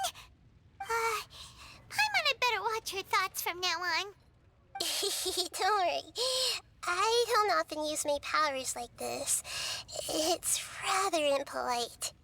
Alright, I need to get myself ready. It won't be easy to break it to her, but there's no avoiding it now. The Great Dendro Archon! What brings you here? I'm sorry to interrupt your celebration, but have you noticed that what's happening here doesn't quite match up with your memories? I don't quite understand. Great Dendro Archon. What do you mean? I get it. The Dendro Archon is trying to say that it's a once-in-a-lifetime opportunity that we're able to gather here. Hey, how about a cup of coffee for all of you? My treat. We just returned from a fruitful adventure. Memories? A once-in-a-lifetime opportunity? Think carefully.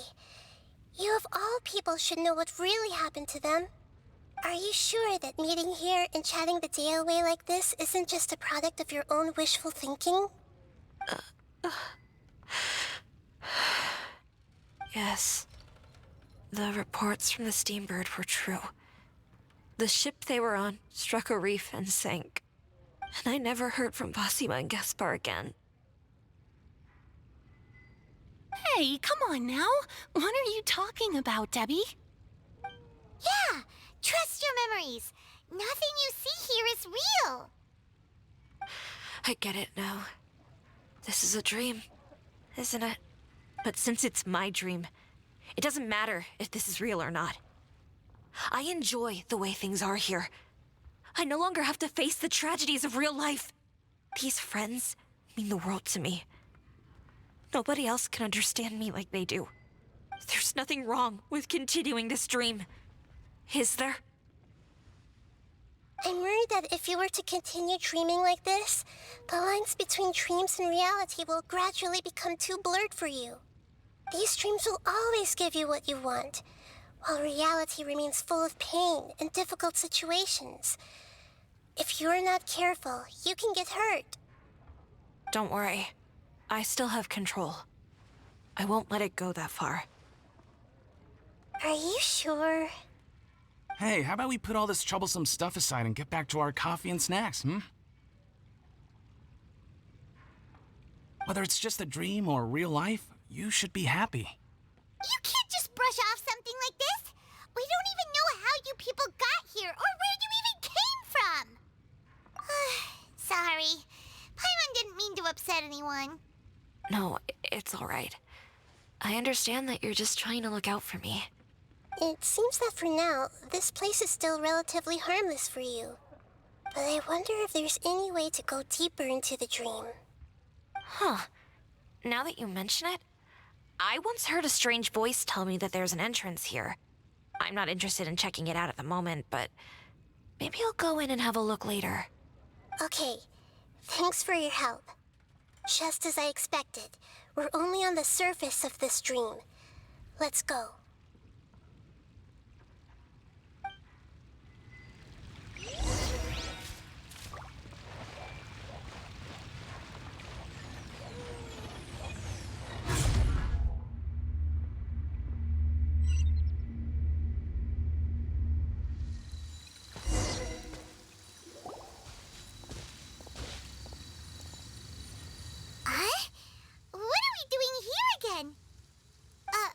Wait a second. We were just up there. No, down there? Did we go up or down? Don't panic. This is how dreams work. We've left Debbie's dream, but the dream is still continuing onward. I'm not sure where it'll lead us. This dream has the ability to create imaginary people, which is why people are so unwilling to wake up. If it weren't for what we just saw, Paimon might still find that a bit hard to believe. I have a guess. If these dreams are connected, then there should be some sort of order to them. The fact that Debbie was able to realize that she was dreaming means that she is not very deep in the dream yet. But the space we're in has been turned upside down. Do you remember the characteristics of dreams that I mentioned earlier? Oh, right! Dreams are chaotic. That's right. It's possible that we're heading deeper into this dream now, and the deeper we go, the closer we'll get to the essence of the dream. Right! So the answers might be waiting for us deeper in the dream! Yes, and we should get ready for whatever we may encounter.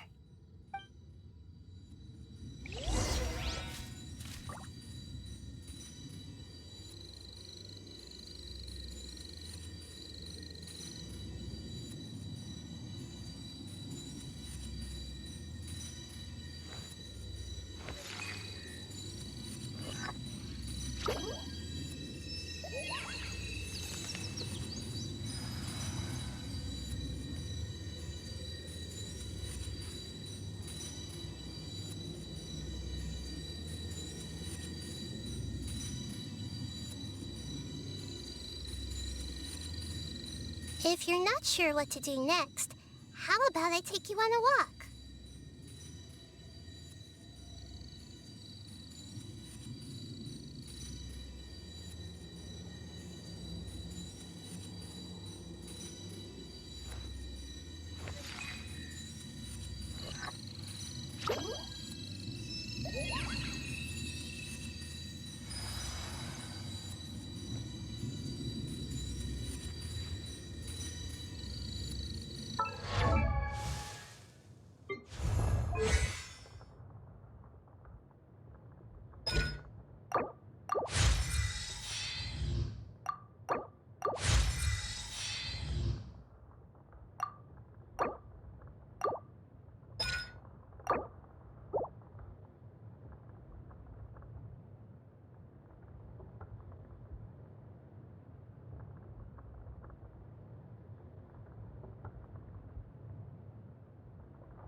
It looks like we may need to put something inside there.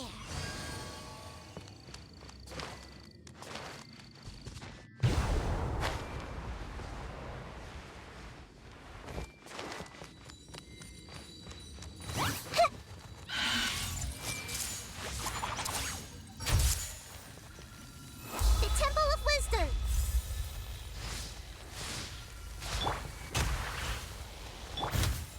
Solidify!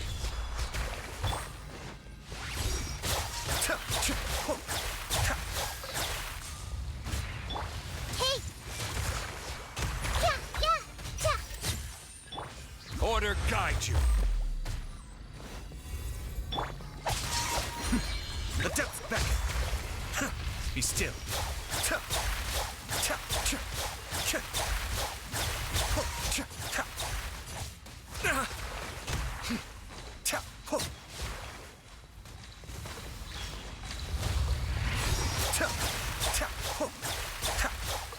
Crumble!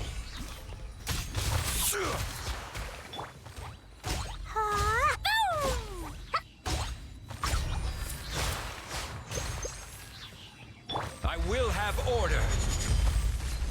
Stabilize.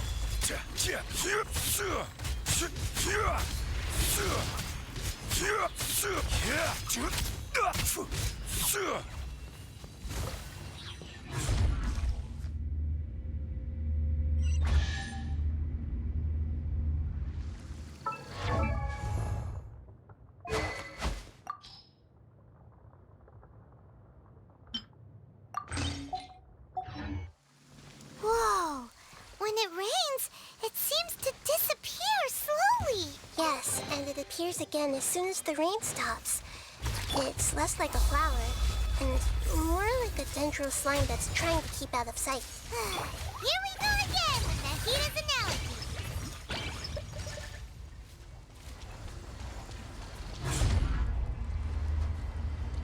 Huh? Are we back up here again? Wait. Paimon's confused. Are we up here or down there? Good thing we didn't fall. Yes, we did. We just fell upwards. That's not helping, Nahita! Paimon has no clue what's going on anymore!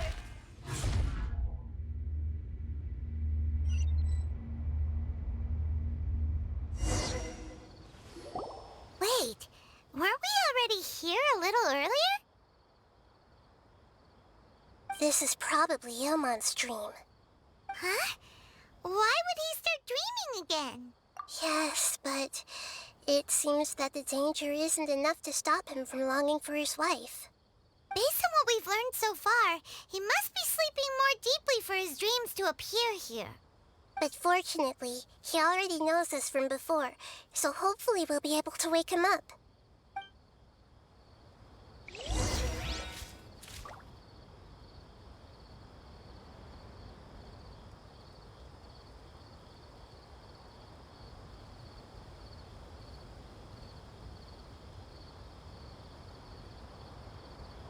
Where do you want to go next? If you'd like to see Liyue's tourist spots, I have a few references.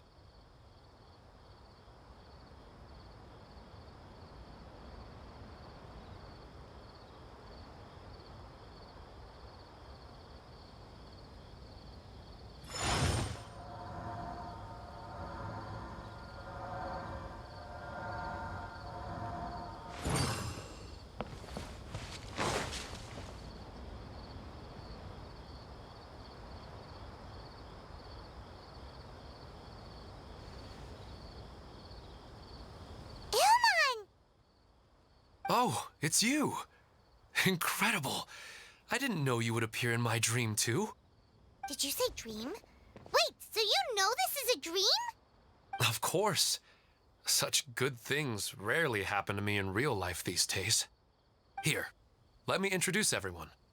This is Minar, my wife who I mentioned before.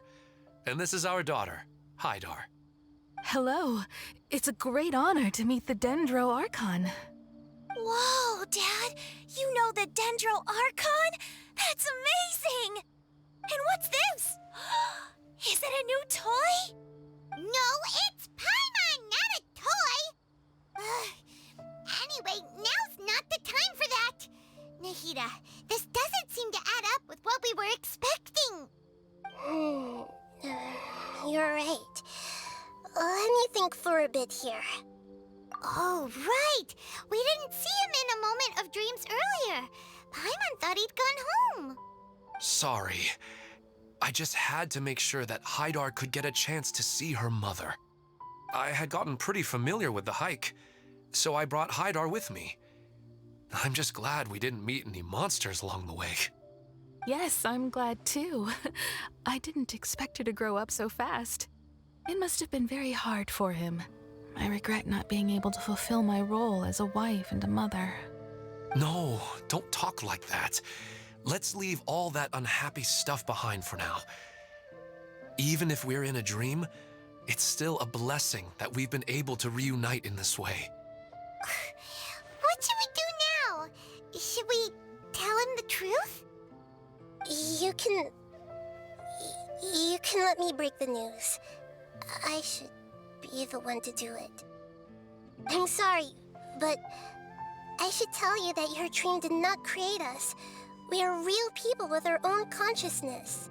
Like the last time we met, we are still investigating this dream, and we've already learned some things about it. So you mean there's something nefarious with this dream as well? Ilmon, what's going on? It seems the reunion of our family is destined to only be temporary. Huh? Is Mom leaving? Maybe. But in all likelihood, that is indeed how things will end. Oh. No, Mom, you can't leave! I'm afraid I don't quite understand what's going on. Don't worry, Haidar. Mom's not going anywhere. Please, don't cry. Minar doesn't understand any of this. I'm fully aware that this is a dream, so that's why I've never told her the truth, but never mind. It's not like I would know what to say. I mean, I don't get any of the complicated stuff. But regardless of whether this dream is good or bad, you're here to resolve it, right? Yes. Then please, let us enjoy this moment for just a while longer. Regardless of whatever caused this dream to come to pass, I feel extremely grateful to have had the chance to reunite with my family. But does this dream really have to disappear? I'm afraid so. Sorry. Okay, I see. Please, come this way. You can go even deeper into the dream by heading in this direction. I have heard that the further down you go, the more pleasant the dreams become, and the more you want to stay. The answer you're looking for may also be found there. Go ahead. Thank you for helping us, and I'm truly sorry. You're welcome. It's not like I have any say in the matter. I'm just an ordinary person, after all. Who am I to interfere with the work of a god? I'll be right behind you. I should at least let Minar and Haidar know what's going on here. Otherwise, my daughter might be mad at her mother after we wake up. We're not doing something bad, are we, Nahida? That depends on how you define good and bad. It's the same place again. This place is almost like a flight of stairs that connects all the dreams together. But they appear to be getting more and more aggressive. Regular stairs wouldn't try to attack us. Right. Something seems to be off about our theory.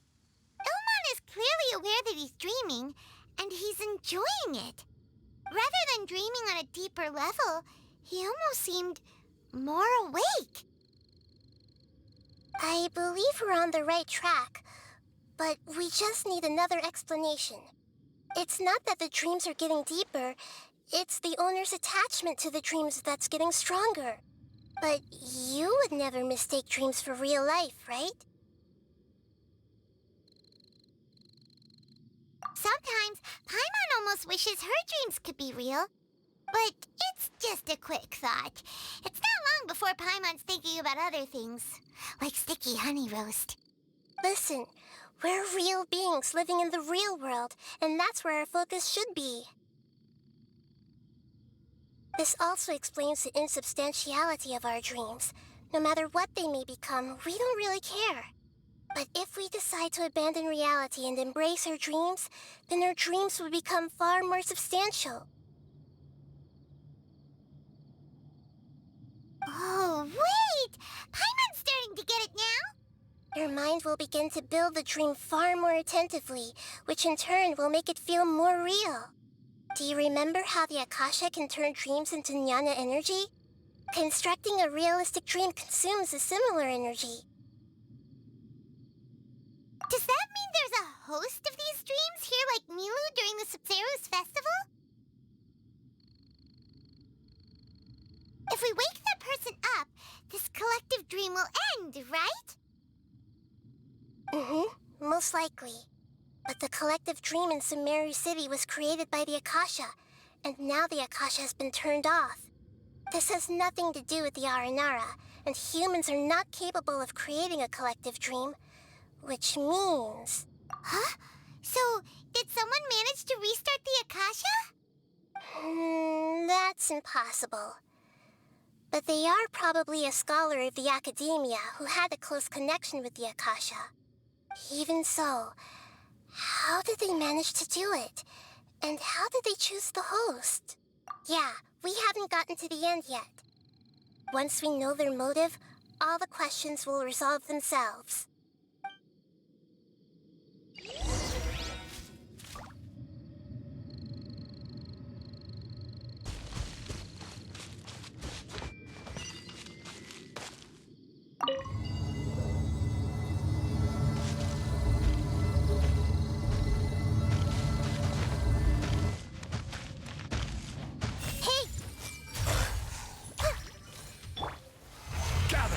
Order guide you.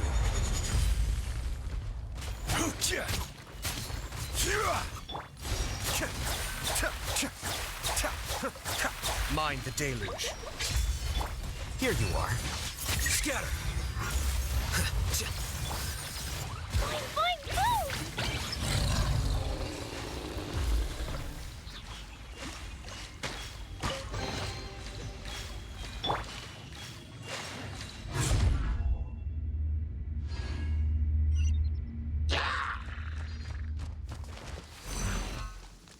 I see everything.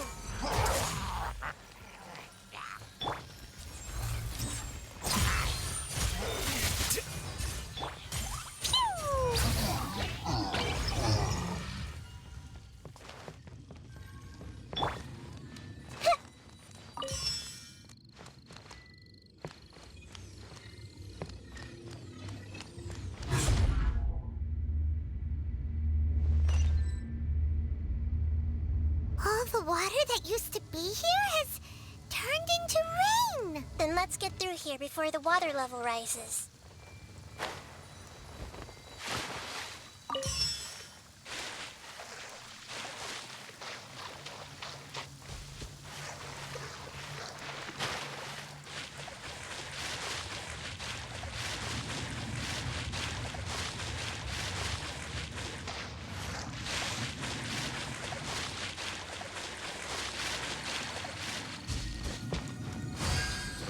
We finally made it! The destination is right ahead!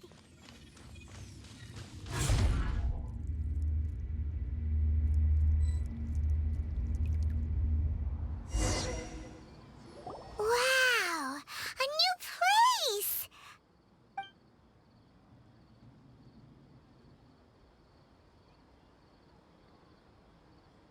Well, it's just new to Paimon in this dream. This should be the final destination. Huh? Really? Yeah, these are just ordinary city streets. I have powers related to dreams, so it's usually easy for me to tell who's dreaming and who's created by dreams. I guess only those who have thoroughly accepted this dream will be able to come here. There are so many people here. How can we find the host? Don't worry, I have a way.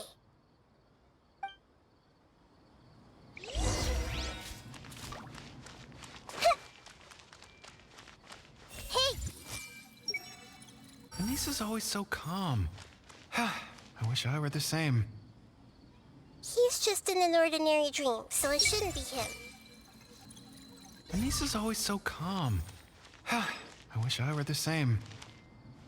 He's just in an ordinary dream, so it shouldn't be him. Shadia has such good taste. I can never go wrong with her opinion.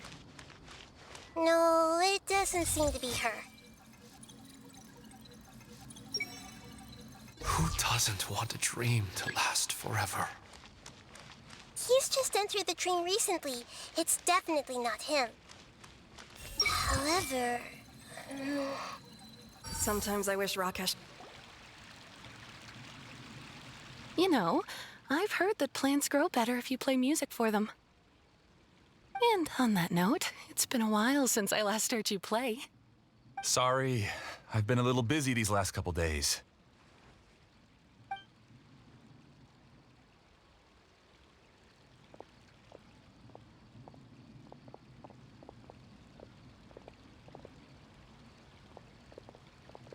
Oh, the Dendro Archon. What a pleasant surprise. Oh, welcome, Great Dendro Archon. And your companions, too. Welcome. I'm Amira. I run the flower shop here. And this is my husband, Moses. Yes, how may we help you? You already know all about me. There's no need for all the pleasantries. Perhaps I should call you the dream's owner? As expected of the Dendro Archon. I'm sorry, Amira. It seems my research has attracted the Dendro Archon's attention. Why don't you go back to the flower shop? I'll come help you a little later. Okay, of course, dear. I'll see you later.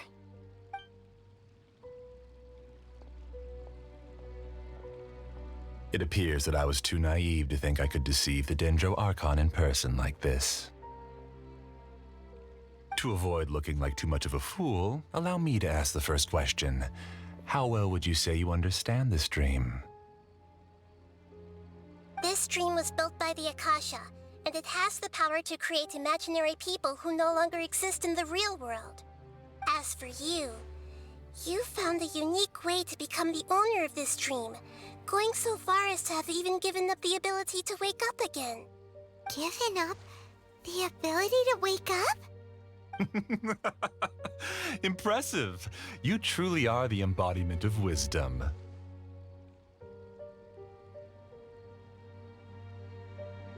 Please, tell me how you were able to arrive at such a conclusion.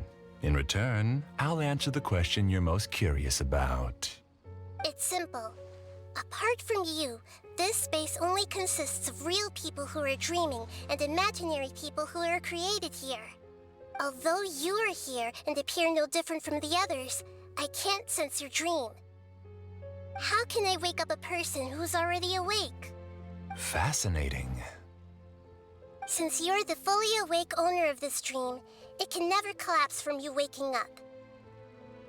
Theoretically, this should also give you absolute control over this place. I have to admit, it really doesn't get much better than that. But even knowing all of that, one question remains. How did you do it?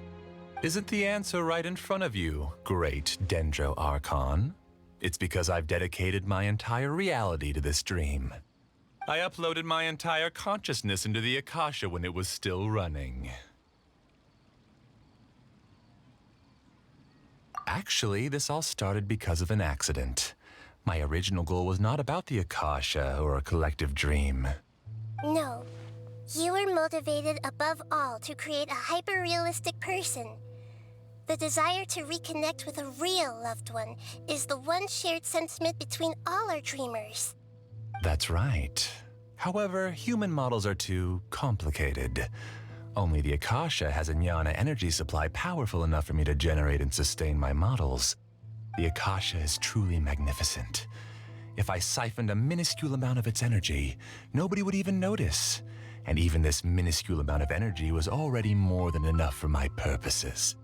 Even using just crude methods, I was still able to train a fairly realistic person. I named my first work Amira. Huh? You mean the girl we just saw? She and I entered the academia on the same day. Starting with admission procedures, we bumped into each other 6 times on just that first day. And because of that one day, we eventually went on to fall in love. We studied, conducted research, and made breakthroughs together. Our rhythm was always in step. I felt like we were two separate bodies that shared the same heart. However, Elazar later took her from me. Yes, I need more training samples to perfect Amira's personality. I found their details in the Akasha's database. Using the pretext of testing for mental health disorders, I implanted signaling devices in their bodies. This way I could connect them to a network, and Amira could feel their yearning. Little by little, they helped her to grow and develop a warm, human personality. To improve my efficiency and allow myself to focus on nothing but my research, I uploaded my consciousness as well, and became a part of the network. So, technically speaking, it's not that you won't wake up, it's that you can't wake up. Yes, because the Akasha was suddenly turned off, I lost all of my jnana energy. I became imprisoned in the very network I had constructed. At first, I panicked. But, after coming to grips with the situation, I realized that I could restart this world as long as I could find a replacement source of jnana energy. That means everyone in the network is providing you with jnana energy. That's all there really is to it. I don't think I'm doing anything wrong. I'm just saving them as well as myself. I provide a beautiful dream, and in return, I harvest their jnana energy as fuel for the dream. They can wake up any time they wish. People need to sleep anyway, so why not have some beautiful dreams while they rest? I agree. This is the home we spent a great deal of effort on to build for ourselves. Yeah, she's right. We're staying here of our own free will. I don't understand this at all, but I just want to spend some more time with my family. I don't want them to be sad. Thank you, dear. Great Dendro Archon, I hope you can understand. You don't need to gather around here. It's all right. The Great Dendro Archon is nothing if not kind and considerate towards her people. She won't interfere with what we're doing here. Uh-oh, now he's playing dirty. It seems like I won't need you to answer my last question. You're willing to tell me all your secrets because you have nothing to fear.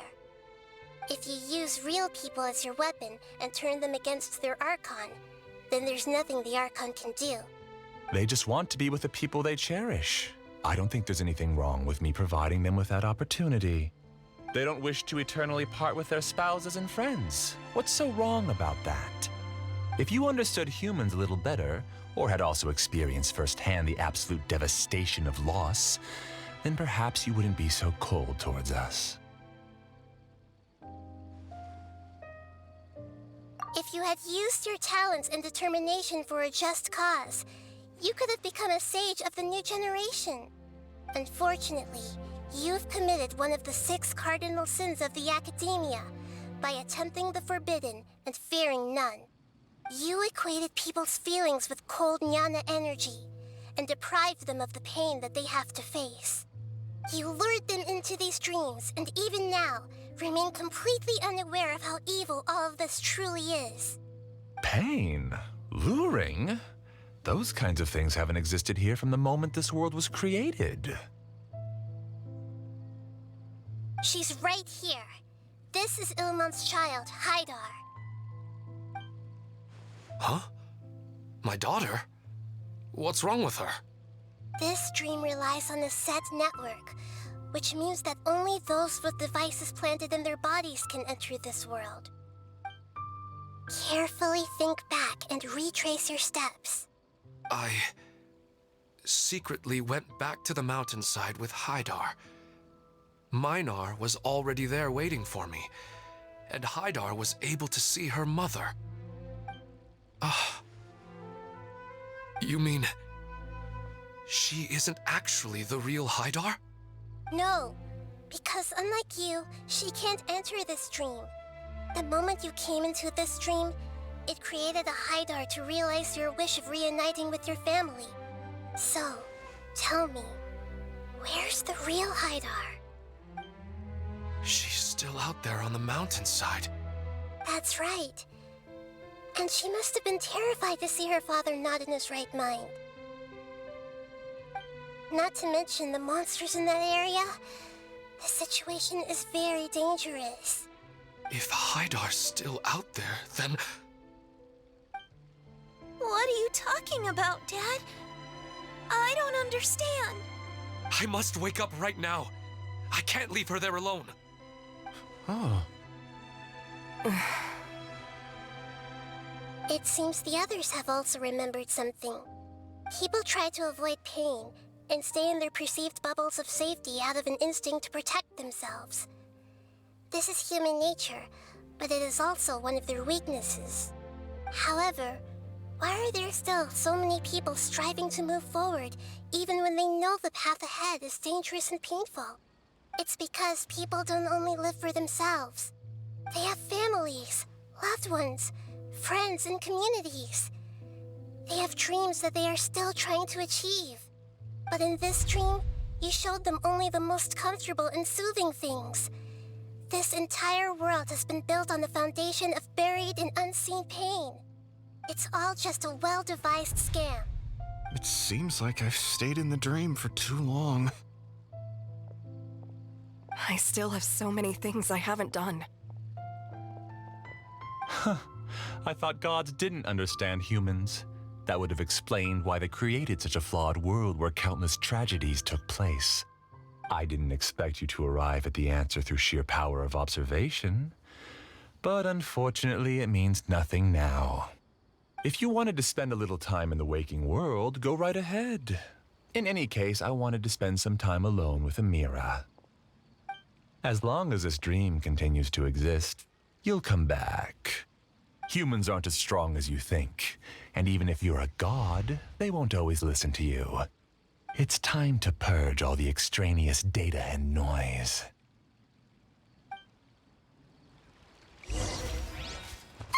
Monsters, be careful! All of you, please get out of here and find somewhere safe. I am the master of this dream. I can create endless waves of monsters with the snap of a finger. Don't worry, they'll wake up before they get hurt. Amira doesn't like to see others in pain. If you know what's good for you, leave now!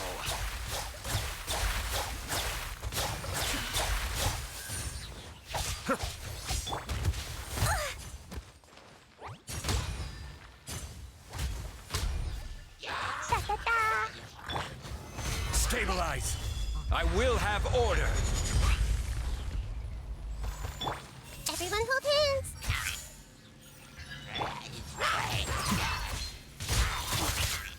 Boing, boing, boom!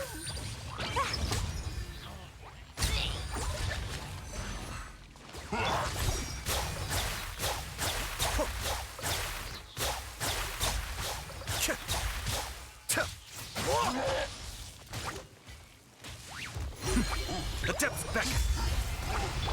Hey!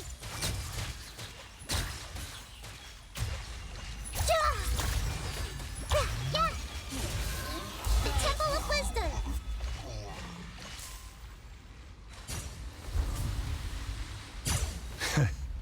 You haven't won just yet. This dream is mine!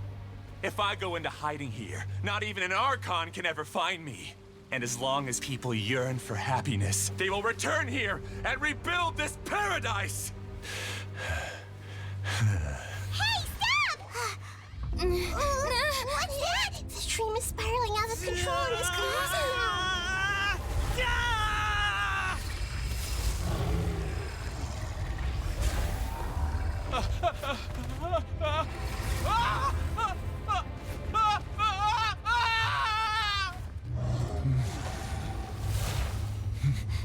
Oh no. Amira! Amira! Amira!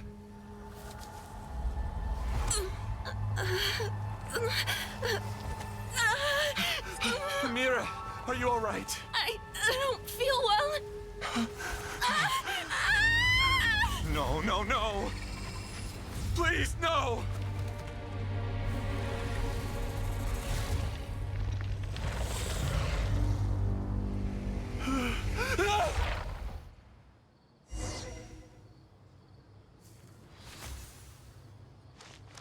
Get away from there!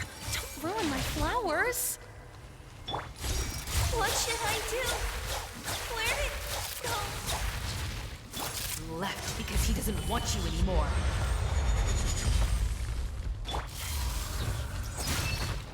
Diffract! Dumpty Dumpty go!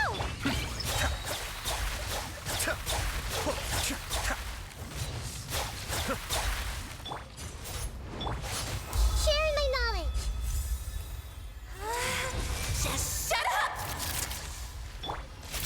Just decide for yourself.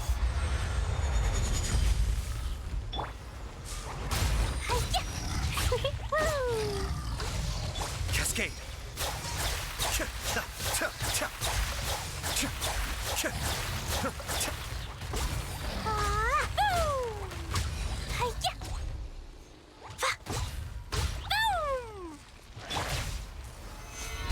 Stop bossing me around.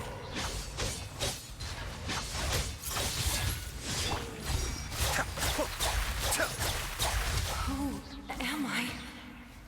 I'm not Amira. Glad that's over. But what happened just now?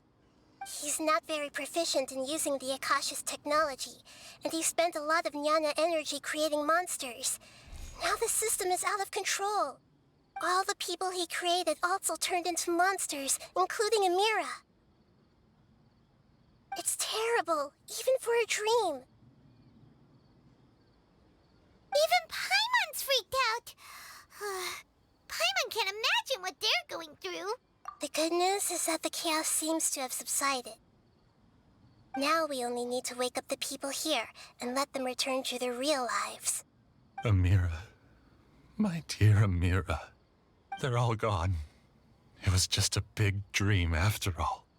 I couldn't change my fate, and my knowledge turned out to be useless. What a cruel world.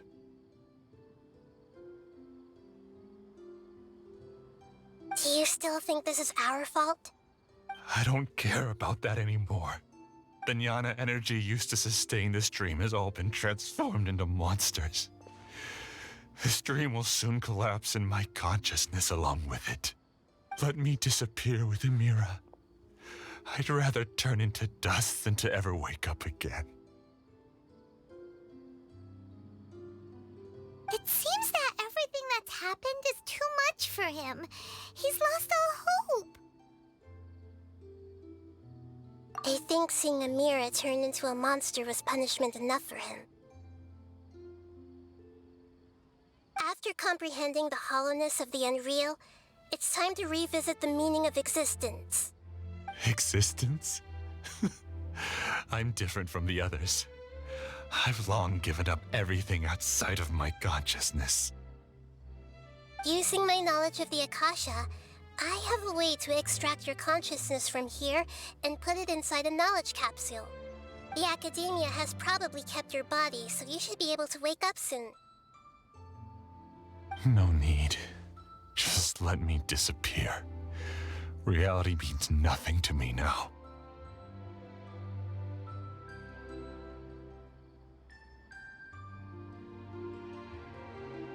This isn't compassion. I won't let you escape your punishment by simply disappearing. As for your life after that, it'll be up to you how you want to exist.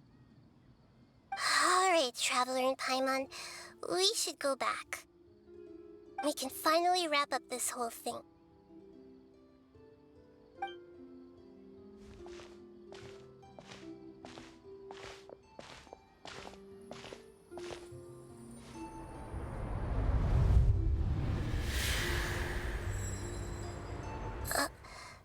Uh-huh?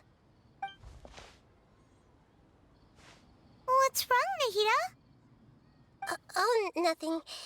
Let's tell the people here to gather at a moment of dreams after they wake up.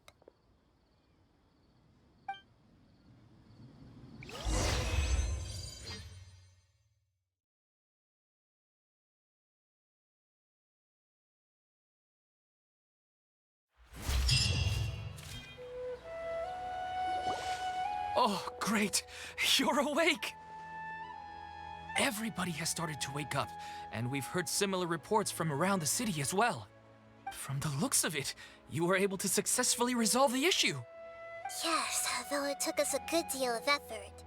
There will be many people gathering here shortly, so please do your best to maintain order. I need to go to the academia with them now, but we'll be back soon.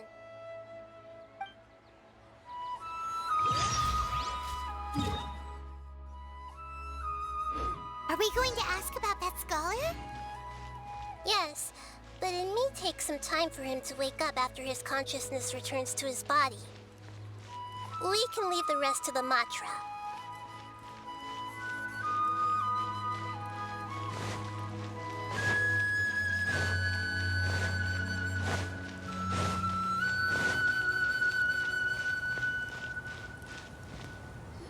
Oh, it's the great Dendro Archon.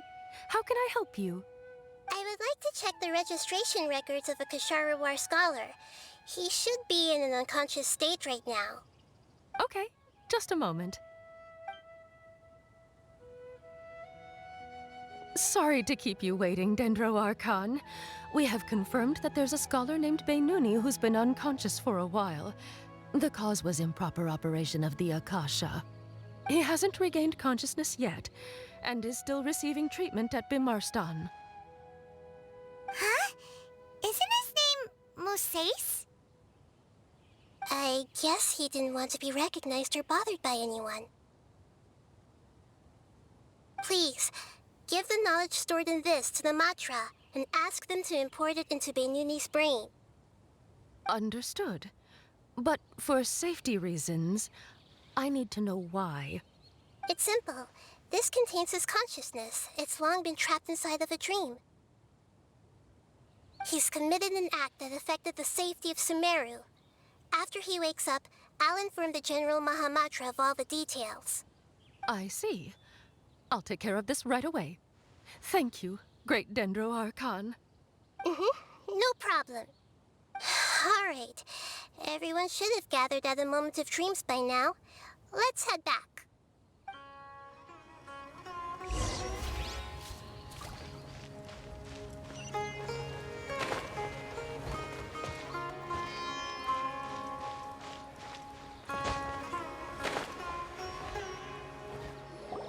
Let's be quiet and just listen in. I wonder what she's going to say.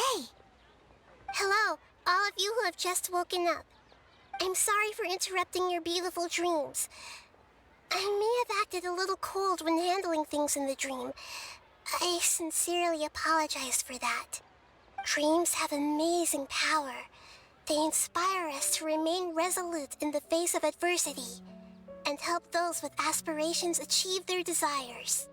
But dreams also have the potential to exploit people, confuse the senses, and distort the truth. Unfortunately, you were all chosen as prey for an elaborate scheme. As I've said before, I am still learning and cannot fully empathize with the pain of all the loss you've experienced. But just take a good look around you, and you'll see many other people who have had similar experiences. You should be proud that you've been able to gather here and look toward the future together.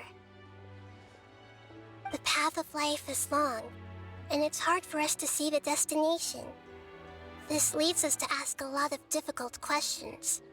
What's the meaning of life? What's the purpose of my existence?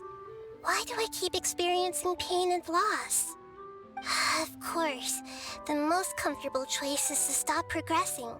Give up thinking, and just keep repeating whatever you're already familiar with.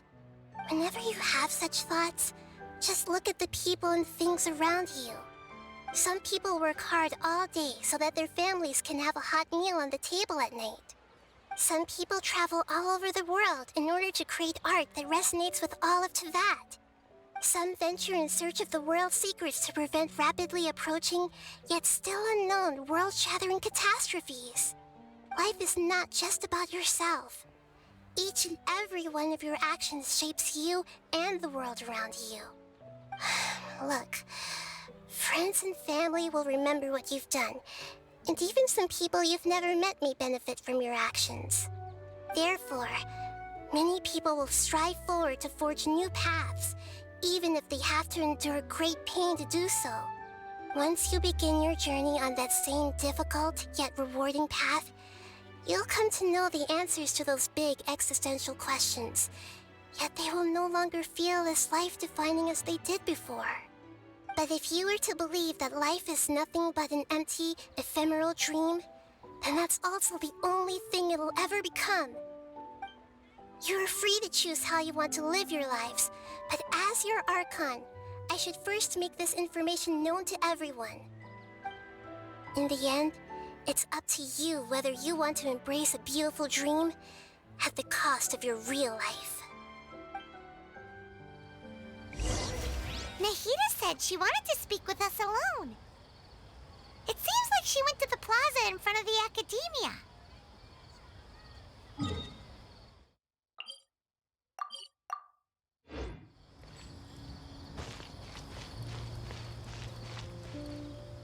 You're amazing, Nahida! Even Paimon was nearly won over by that scholar in that dream. Well, he's very good at manipulating the weaknesses of human nature, but perhaps he himself had fallen prisoner to them long ago. That dream was incredibly beautiful and enticing. Ordinary people couldn't see through it and easily lost themselves within it. But as long as you can still wake up, you can still move forward with your life. Huh? What makes you say that? Right! You said that you didn't understand human feelings, but we saw how considerate you were with all these people. Your speech just now really connected with everyone. You did a good job. Thank you. I've heard a lot of sad stories along this journey, and several of them have touched my heart. You can't say that the victims of the dream really did anything wrong, and what they wanted was also not unreasonable. That's why I could understand them when they tried to resist us and protect the dream. But all of my understanding and stirred feelings probably can't even account for even 1% of the pain they've experienced. I don't think this 1% can be seen as an example of what you call empathy. You're too hard on yourself, that's for sure. Alright. I suppose going out into the world will help my confidence grow. I've learned that emotions are nothing like knowledge, and that's why it's hard for me to put them into words sometimes. Beinuni, or Mercedes, said that I had never personally felt the pain of loss, but I have a vague feeling that this isn't true. The moment I entered the dream, I felt like I was wrapped in a blanket of warm feelings. It was so warm that it felt like I had returned to the start of my life, and I didn't want to wake up anymore.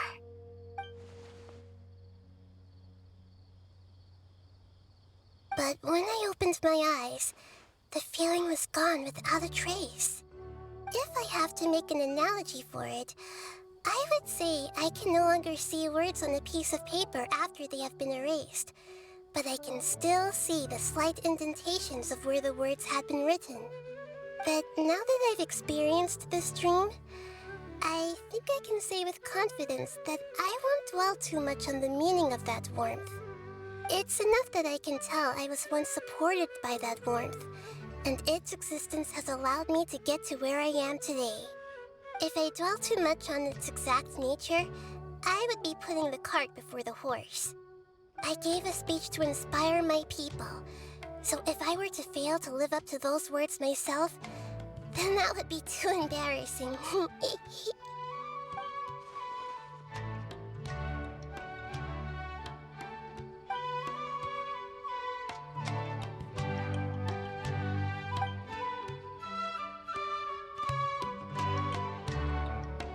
what's with that serious look? You keep looking like there's something you want to say. Is there anything you want to tell me?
Okay.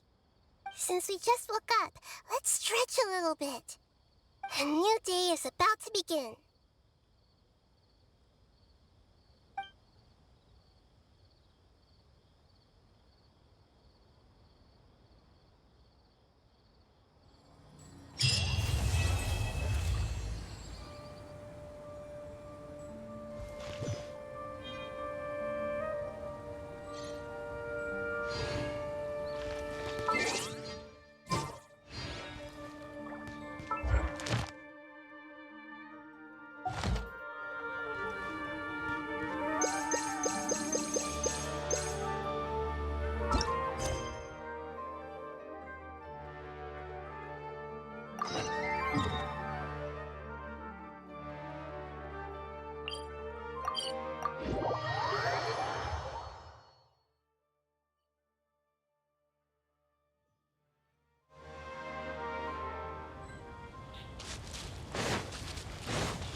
Flicker.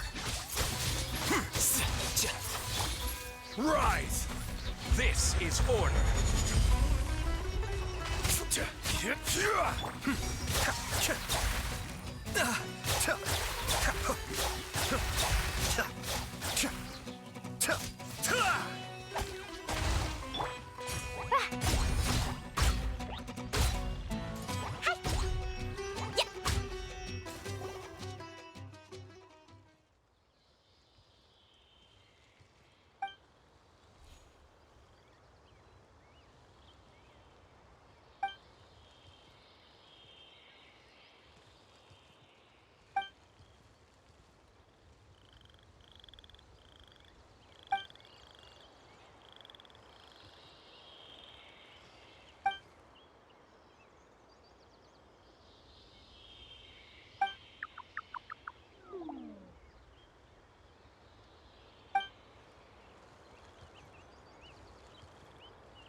Defy, be still.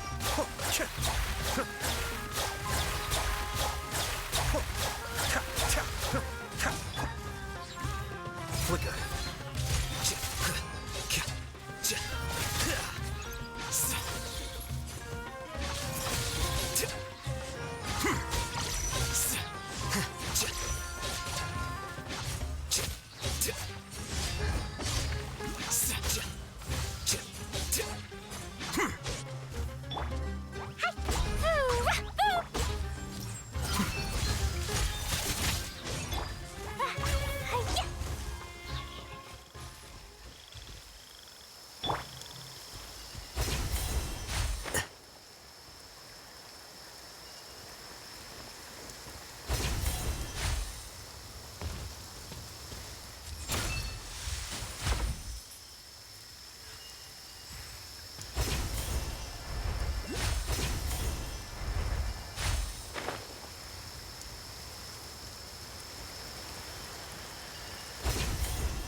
Process of elimination.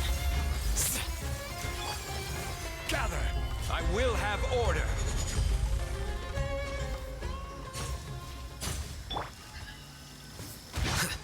Cascade!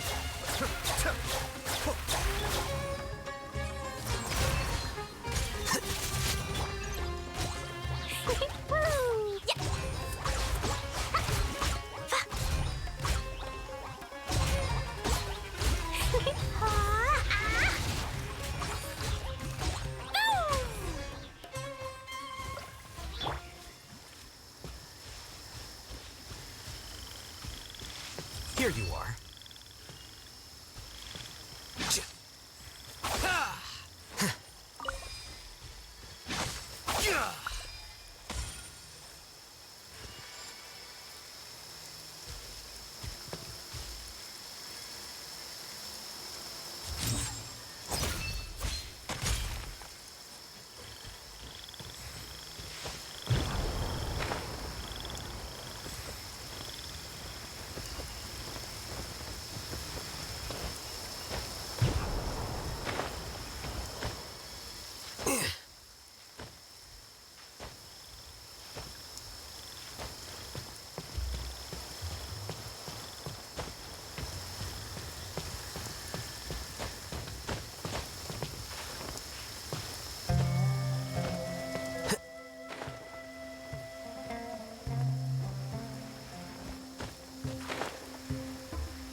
This weather, is perfect for doing nothing at all.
La la la la la.